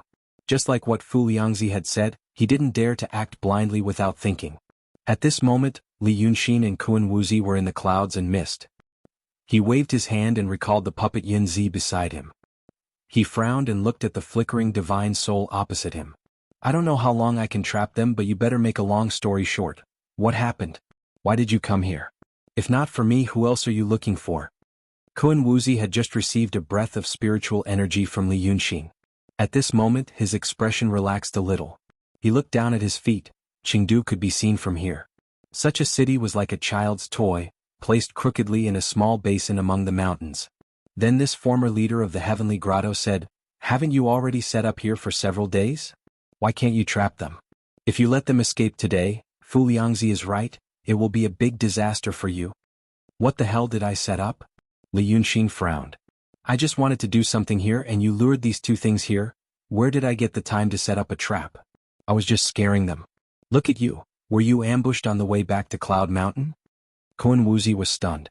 "Then why are you still talking here? Take me away from here to the southwest first, I'll tell you in detail on the way." Li Yunxin laughed. "I think it's better to talk here. You see, I'm a demon of the true realm and I can't deal with two human cultivators of the true realm. If they escape later, I can only make a feint and make you stay here to stall for time, then I'll take my time to come up with a long-term plan. So, the current situation is, tell me what I want to know first, then I'll consider whether to take you away or not." Kun Wuzi widened his eyes. "You're telling me this? Look at me now." He became crazy for no reason. He even grabbed his hair bun with his right hand and fiercely pulled it as if he wanted to pull it out. However, his current appearance was that of a divine soul, so there was no need to pull his hair. Such a fierce pull actually made his head elongate, making his facial features look twisted and comical. He didn't have any demeanor of the former leader of the Langya Heavenly Grotto. "Look at me now. With my current appearance, my Tao heart is long gone. My cultivation is also ruined. What can I lie to you about?" He shouted at Li Yunxin. At the same time, he waved his hand and threw the along the river during the Qingming festival to him. "I'll give this to you now, do you believe me now?" Li Yunxin reached out and caught the ancient scroll steadily. Without looking at it, he put it into his fan. Then he sighed. "Yes, I also feel sorry to see you like this. But in case I become as pitiful as you still have to tell me what happened." Kun Wuzi froze for a while, then he gritted his teeth and laughed. Good. You have a heart of iron." Hee. "Li Yunxin, guess why I didn't want to tell you what happened before? Do you still remember when I saw you at the Dongting, how you got the illuminating jade slip from the hands of the Lord Dongting, and how you made me give up the idea of taking that thing away? You said it was the secret of the two sages. If I knew that secret, I would definitely not have a good ending. But now, hey, my Tao heart and cultivation are gone, but I even have some secular feelings in my heart. I appreciate that you saved my life twice, so I don't want to drag you into big trouble. But since you must listen to me, don't blame me."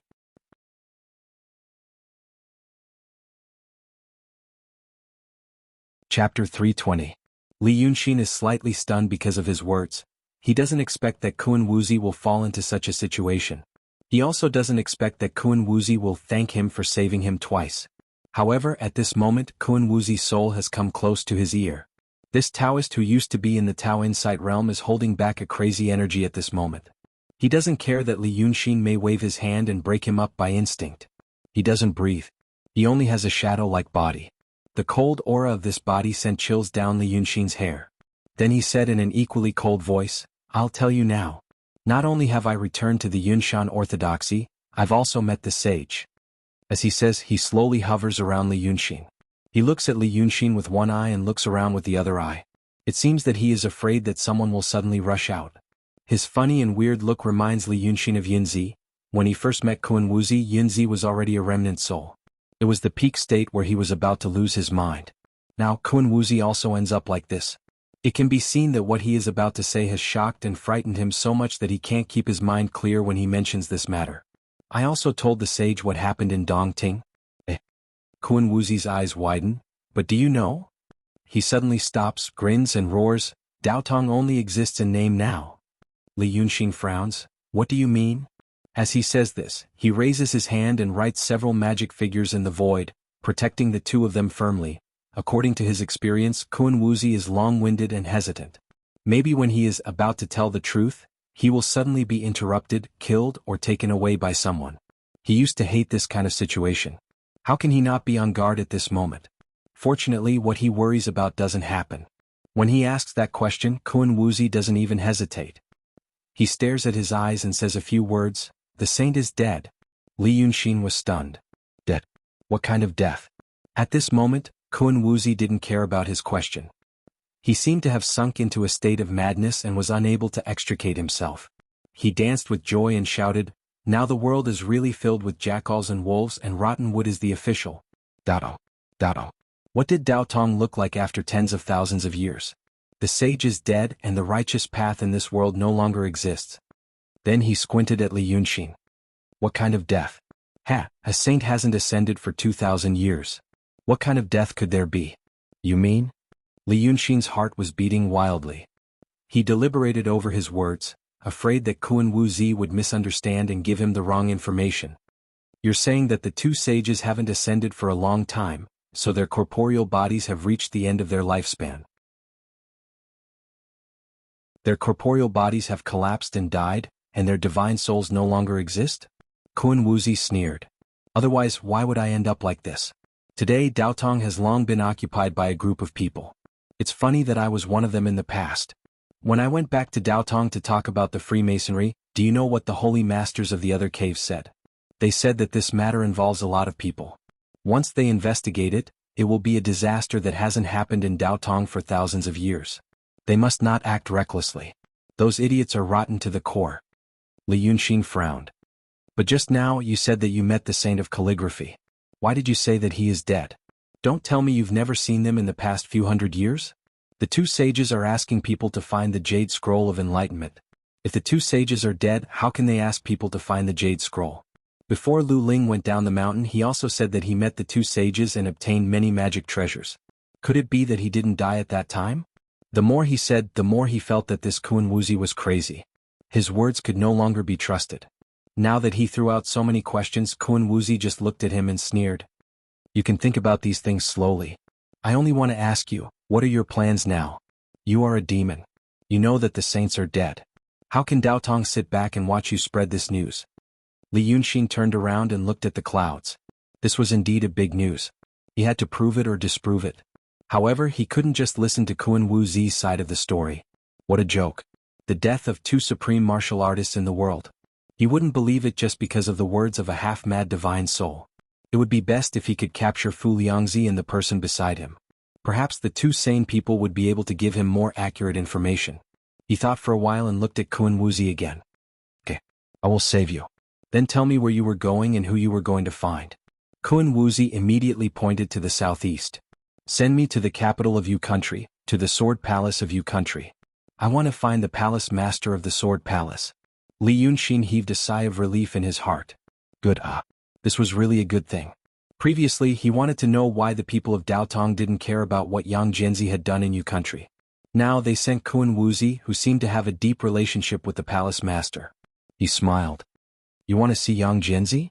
You don't need to go to the capital. He is here. But unfortunately, he is a member of the Freemasonry now. Don't you know?" Kun Wuzi blinked. "What nonsense are you talking about?" At this time, Fu Liangzi and Huai Jiezi had stayed in the second illusion for half an hour. They still couldn't break the formation. There was not a single flaw. They saw the sun slowly tilting to the west. They could also see the sunset, ravens, and even the specks of dust in Chengdu. Fu Liangzi used the Jade Rui, and Huai Jiezi used the Bell of Chaos. They had already used all kinds of methods and divine abilities in the void, but the thin spiritual power that made up this illusion didn't even ripple. Until they saw a third person appear. This person came from the west. His back was against the sun, so his face was dark. But even so, they could see that he was glowing slightly.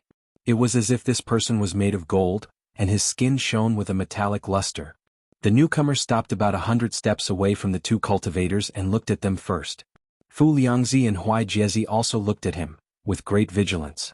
Then this person said, "I have been observing the two of you for a while, so I don't understand. Why are you using your divine abilities non-stop?" Fu Liangzi frowned and said in a deep voice, "This formation spirit has finally come out. This illusion is easy to break." But his words were heard by the newcomer. That person was slightly stunned and said calmly, "I's Taoist name is Yang Jianzi. I am a friend of the Freemasonry cultivators. This is Yu Country's Chengdu. What illusion are you talking about?"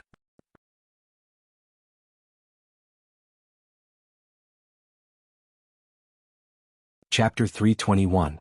Fu Liangzi laughed coldly. "Such tricks, it's But before he could finish his sentence, the person opposite him raised his hand and tossed something over. Fu Liangzi and Huai Juezi were both true state cultivators, so they naturally had good eyesight. Thus, even though the little thing was only the size of a fingernail, they could see it clearly. It seemed to be a nail. The two first suspected that it was some kind of hidden weapon or magic weapon. But soon, they saw the appearance of the nail clearly.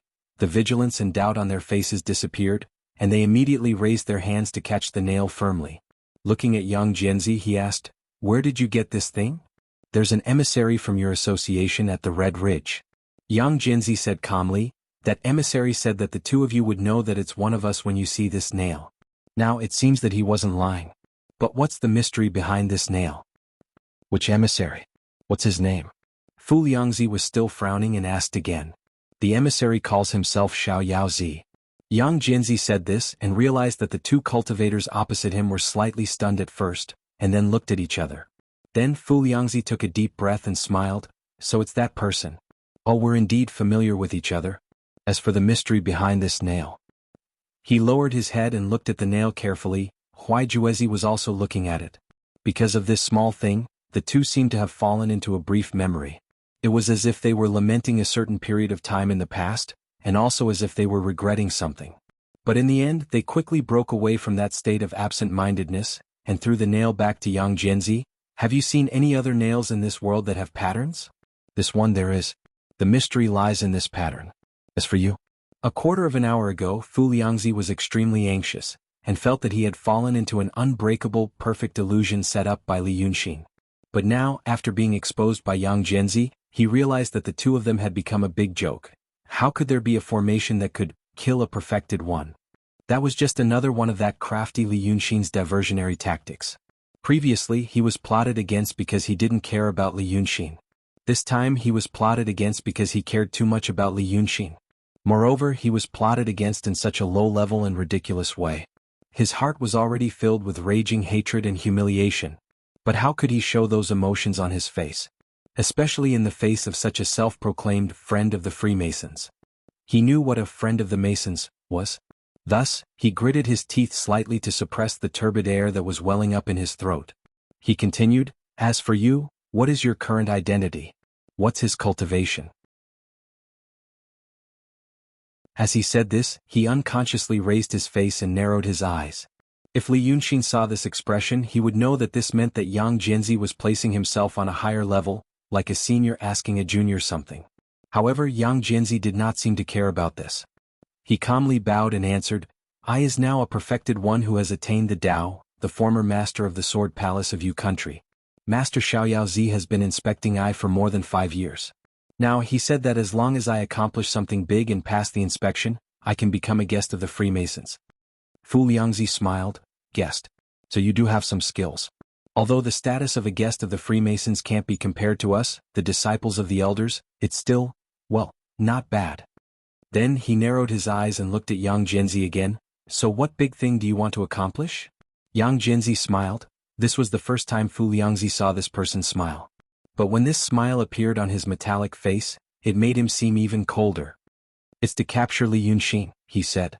"Master Xiao Yaozi previously calculated the whereabouts of your two disciples, so he asked me to come and assist you. When I came, I seem to have found traces of Li Yunxin. He's not far from here. Then I saw the two of you casting spells on the void. Because I didn't know what kind of supernatural power you two were casting, I watched for a while." Fu Liangzi's face alternated between white and green. He loudly interrupted Yang Jianzi, "Since you sensed Li Yunxin, why didn't you stop him? Now that he's escaped, you're blaming us? That Li Yunxin was bluffing just now. We were just acting cautiously. What are you afraid of?" "And, fellow Taoist." Yang Jianzi waited for him to finish his storm-like reprimand before saying slowly, "But that Li Yunxin didn't escape." While looking at the stunned Fu Liangzi and Huai Jiezi, he stretched out his hand and pointed to the side. "Isn't he in that cloud? The two of you didn't know about it?"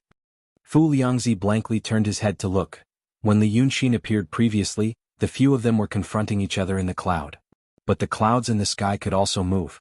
Now, that huge mountain-like cloud had already moved a considerable distance and was thousands of meters away from the three of them. The clouds were dyed orange-yellow by the setting sun, as if the sky was a mountain carved out of a huge topaz. Just as Fu Liangzi turned his head in a daze, He finally heard the voice that made him gnash his teeth in hatred, wishing he could skin Li Yunxin and eat his flesh. You see, the Yang Jianzi you're looking for is here. Li Yunxin really came out from that mountain of clouds. He led Kuan Wuzi, who was beside him, and flew several hundred meters forward. When he could see clearly, he pointed at Yang Jianzi, then turned his head to look at Kuan Wuzi. Like I said, this person has already joined the Freemasons. If you go looking for him, won't you be walking into a tiger's den? Fu Liangzi suddenly widened his eyes and roared furiously, Li Yunxin, you dare to make fun of me? A scholar prefers death to humiliation. But Li Yunxin ignored this scholar. Kuan Wuzi also looked at Yang Jianzi, stunned for a long while, unable to speak. Li Yunxin, on the other hand, smiled faintly and moved forward again. He looked straight at the former Sword Palace Lord, who was glistening in the setting sun, and nodded. You've only been in Qingdu for 2 days, but your name has already spread like thunder. Yang Jianzi looked at him calmly. Before Dragon King came to Qingdu, his name had already spread here. I can't compare myself to Dragon King. Li Yunxin was silent for a while, then tilted his head and looked at him. You're an interesting person. I've heard some things about you. If you weren't on the wrong side, you'd be a good friend. But now, Palace Lord has his own business. Why did you join the Freemasons? Yang Jianzi smiled. Dragon King was originally a person who lived a carefree life, but didn't he also join the demons? This world is full of changes and we just have to go with the flow. Now that the situation has come to this, Dragon King, I have a presumptuous request.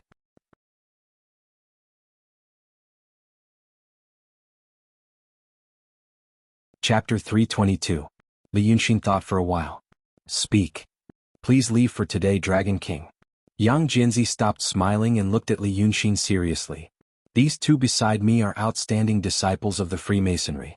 Today I am not prepared, they are not prepared, and Dragon King does not seem to be prepared either. Therefore, if we really fight, Fu Liangzi was stunned at first, then reacted. He raised his eyebrows and shouted in a low voice, How dare you be so cowardly? But Yang Jianzi continued, If we really fight, once these two outstanding disciples are injured or killed, it will be hard for me to explain to the Freemasonry emissary, just like how Dragon King is eager to make contributions at the Wei River to please the Dragon God, I also have people I want to please. Fu Liangzi was furious. You arrogant wild Taoist. You are merely at the true state and you practice unorthodox martial arts, you must be a demon, and now you want to pretend to be an expert in front of us.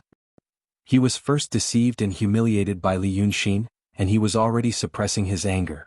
Then Yang Jianzi saw how stupid he was, but Yang Jianzi looked calm and steady, which was a world of difference from his current appearance. Therefore he had developed a subtle jealousy towards this friend of the Freemasonry, which he was not willing to admit. Now he realized that not only did Li Yunxin look down on him, even Yang Jianzi looked down on him. He could no longer endure it. Fu Liangzi clenched his teeth, at least he could no longer endure it with Fu Liangzi. Therefore he suddenly turned around and glared at Yang Jianzi fiercely. Today I will show you, but Yang Jianzi did not even look at him, he only stretched out a hand. It was a pale gold hand with 5 slender fingers held together. This hand was like a sharp sword pointing straight at Fu Liangzi's chest. They were 100 meters apart.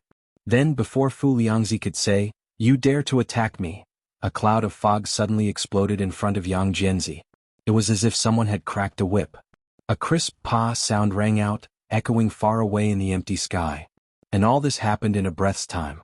Yang Jianzi quickly retracted his hand and continued speaking to Li Yunxin.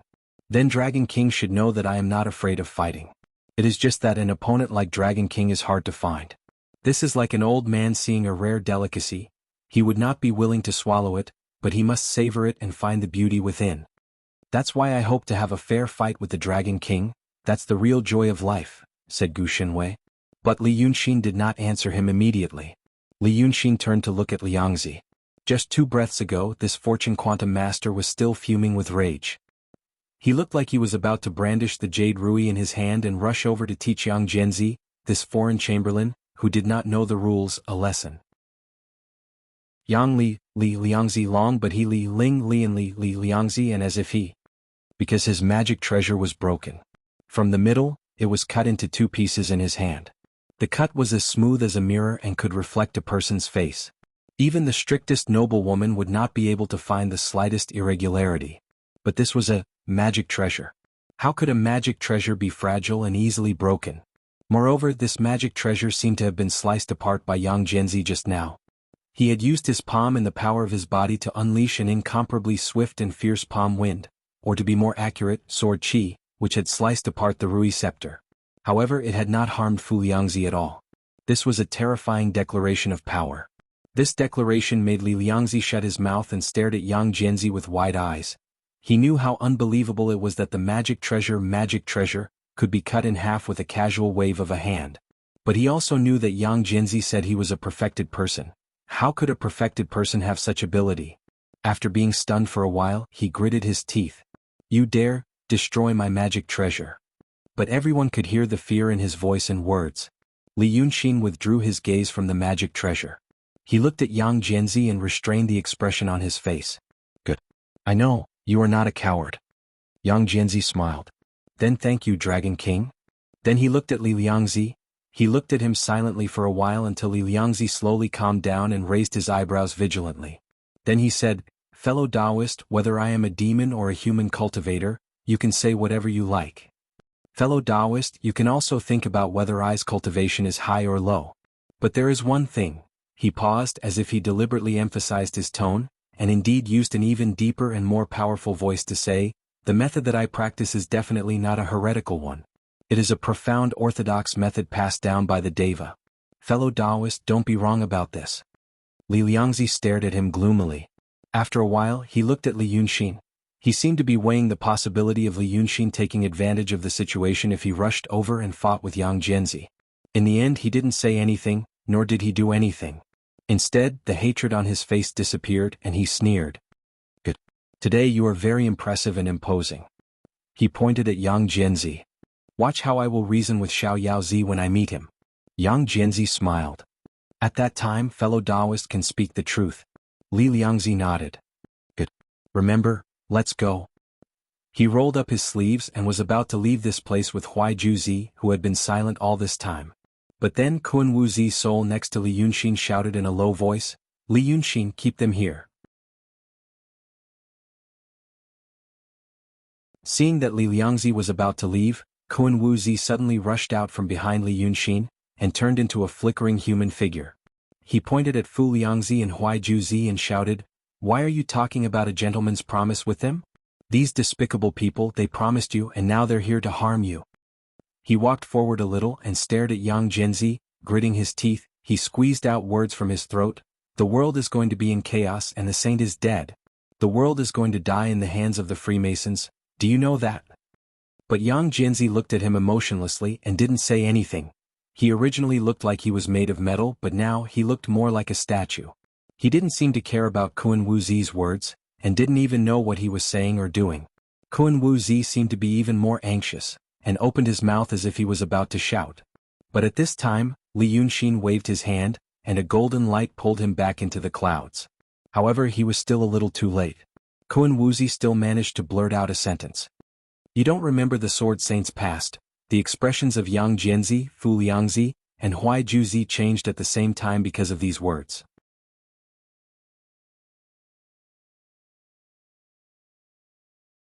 Chapter 323.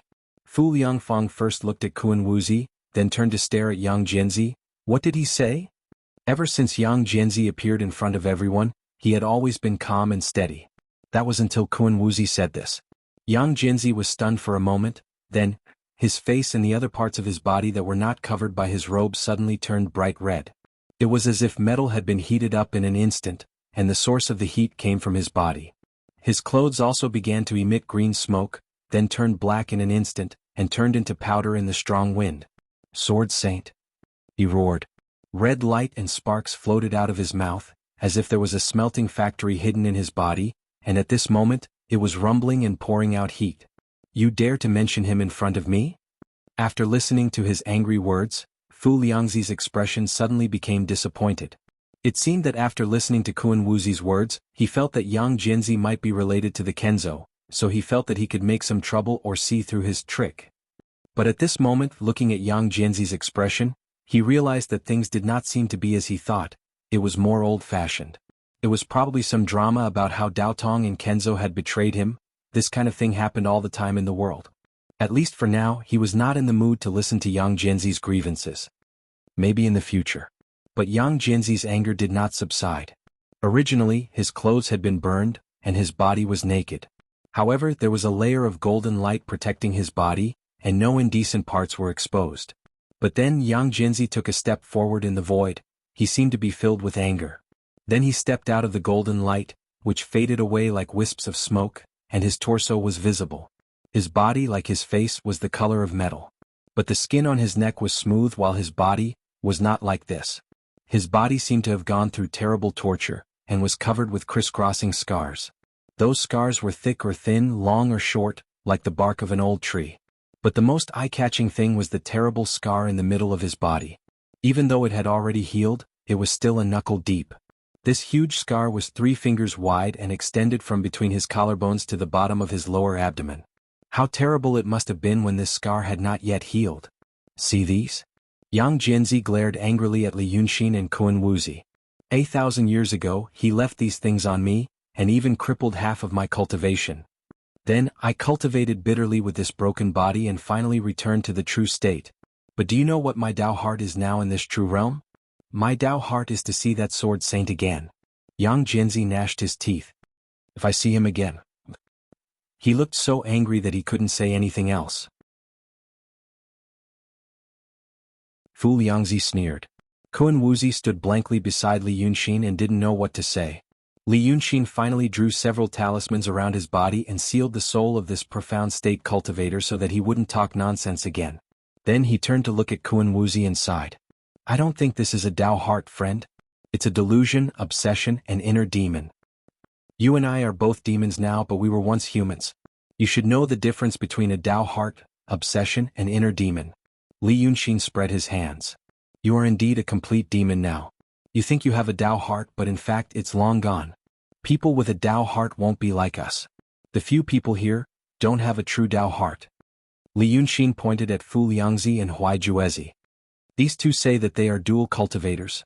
They practice both Dao Tong and Kenzo techniques. But they don't have a Tao heart either. You used to stay in Kenzo, don't you think it's strange? Why is it that the cultivation of Taoists and swordsmen is so difficult, and they need to clear so many emotions, but they don't need to, and demons don't need to? They say it's for the supreme oblivion. Li Yunxin looked at Yang Jianzi. But do you know the true meaning of this phrase? Fu Liangzi was looked down upon by Li Yunxin. He glared at him fiercely but didn't dare to do anything else. But he could talk. To Fu Liangzi, how old was this Li Yunxin? Maybe he was talented, strong, and lucky, and could gain great power in a short period of time. But knowledge wasn't something that talent and luck could make up for. Qing Liangzi once said that the Freemasons had a dual cultivation technique. Fu Liangzi naturally had it too. Not only did he have it, but he had also studied it for many, many years. Even a fraction of this many years was probably older than Li Yunxin's age. Hearing him belittle himself and comment on the phrase, supreme oblivion, so arrogantly, Fu Liangzi glared at him and sneered. You're just a 16-year-old kid. Even if you learned Taoism in your mother's womb, it's only been 16 years, and you have the guts to talk about supreme oblivion? Unfortunately, Li Yunxin ignored him again and only looked at Yang Jianzi. Yang Jianzi frowned slightly, the anger in his eyes still hadn't dissipated. He didn't seem to think that Li Yunxin would have any wise opinions about this question. But he knew that Yang Jianzi wouldn't suddenly run over to sit and discuss Taoism with him. He must have some other purpose. So he gritted his teeth. When I was learning Taoism, I naturally learned about oblivion. What do you have to say? Li Yunxin sighed slightly. The supreme oblivion I know comes from a scripture called Tao scripture. But before saying this, have you ever heard of heaven and earth are heartless and treat all living things as straw dogs? But he didn't expect Yang Jianzi to answer. He continued, heaven and earth are heartless and mean that heaven treats all living things equally and has no bias. But many people take it literally and think that all living things in the world are just like pigs and dogs in the eyes of heaven and earth. This is a shallow understanding. As for the supreme oblivion, Taoists and swordsmen practice heavenly heart technique and slowly abandon all emotions. In the end, they abandon all emotions and turn into a demon-like existence. It's said that at the last step, all that's left is a shell that can only think but has no emotions. That's the peak of supreme oblivion that can ascend. Could it be that this oblivion only means what it says, to forget emotions. Li Yunxin frowned. I've always been puzzled about this. Supreme oblivion should mean to not be moved by emotions and not be disturbed by emotions. To forget emotions and transcend the world. It's very similar to what those practitioners of the intent realm and emptiness realm should be like.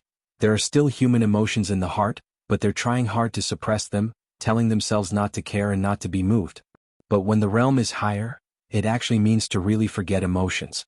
The core principle of the supreme Taoism of Daotong and Kenzo is actually such a shallow sentence. Don't you think it's strange?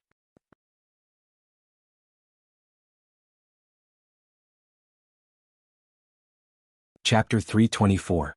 Yang Jinzi finally frowned slightly. From his previous indifferent expression, he now looked like he was pondering carefully.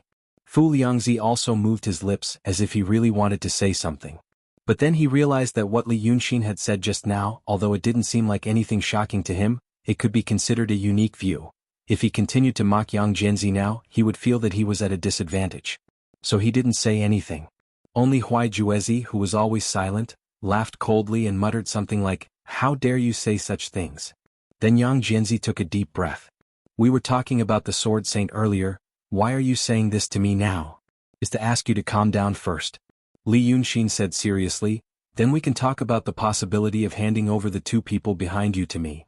The two people behind you naturally referred to Fu Liangzi and Huai Juezi. When they heard Li Yunxin's words they were stunned at first, but then they laughed angrily. "Li Yunxin, have you also been abducted by that wandering ghost?" Li Yunxin ignored them as usual and only looked at Yang Jinzi.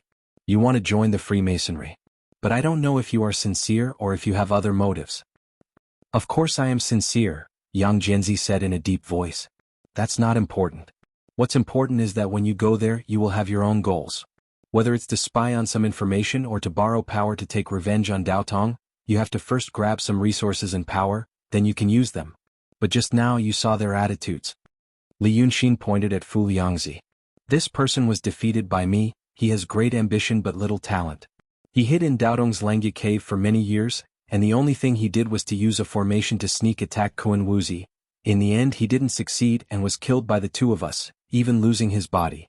After he was brought back to Daotong by Kuan Wuzi, some other things seemed to have happened and gave him some other advantages. In the end he messed things up and now he is like this.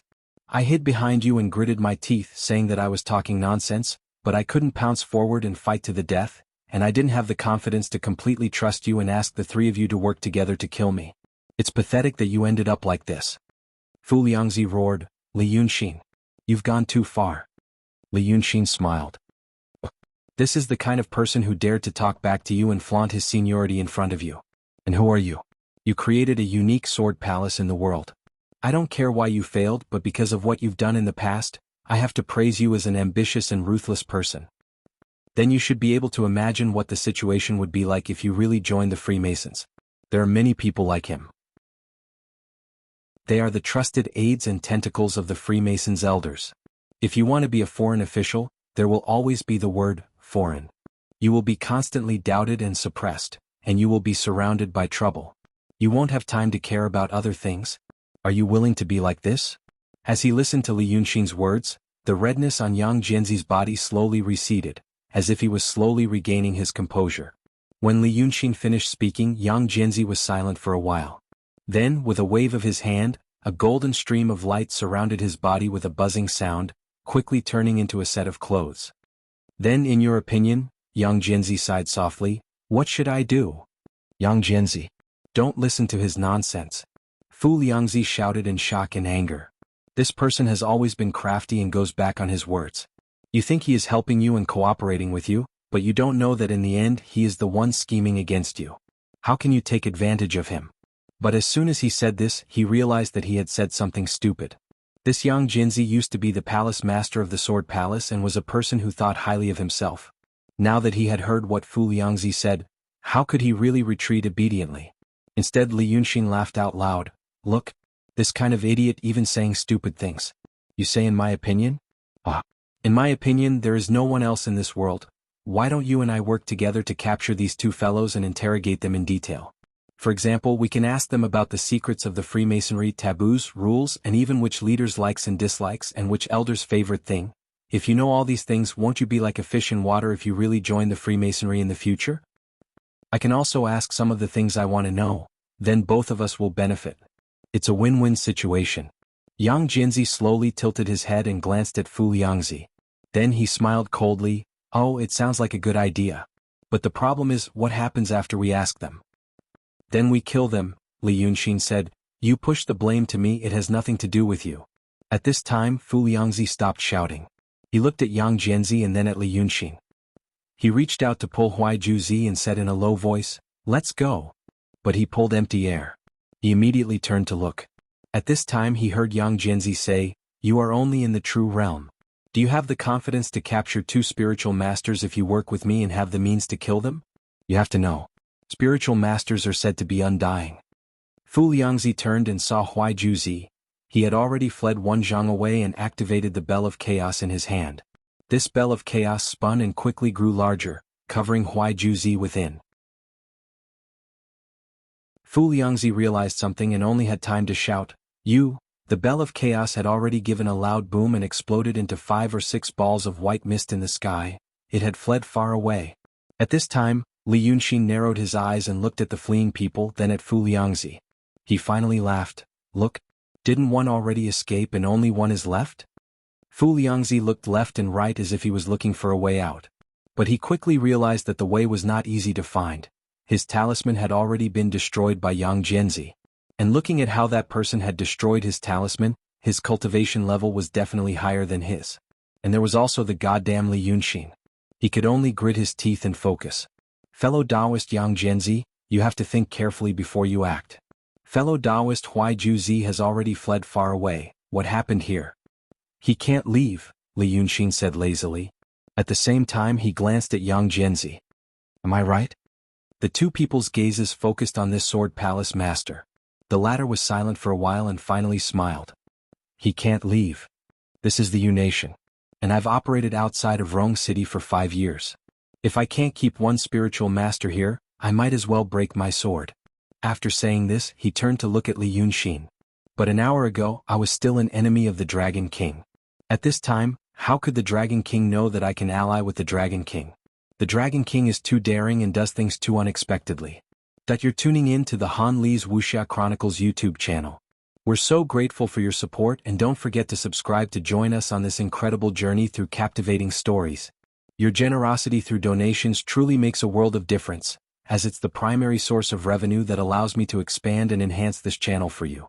Thank you from the bottom of my heart for being a part of this adventure.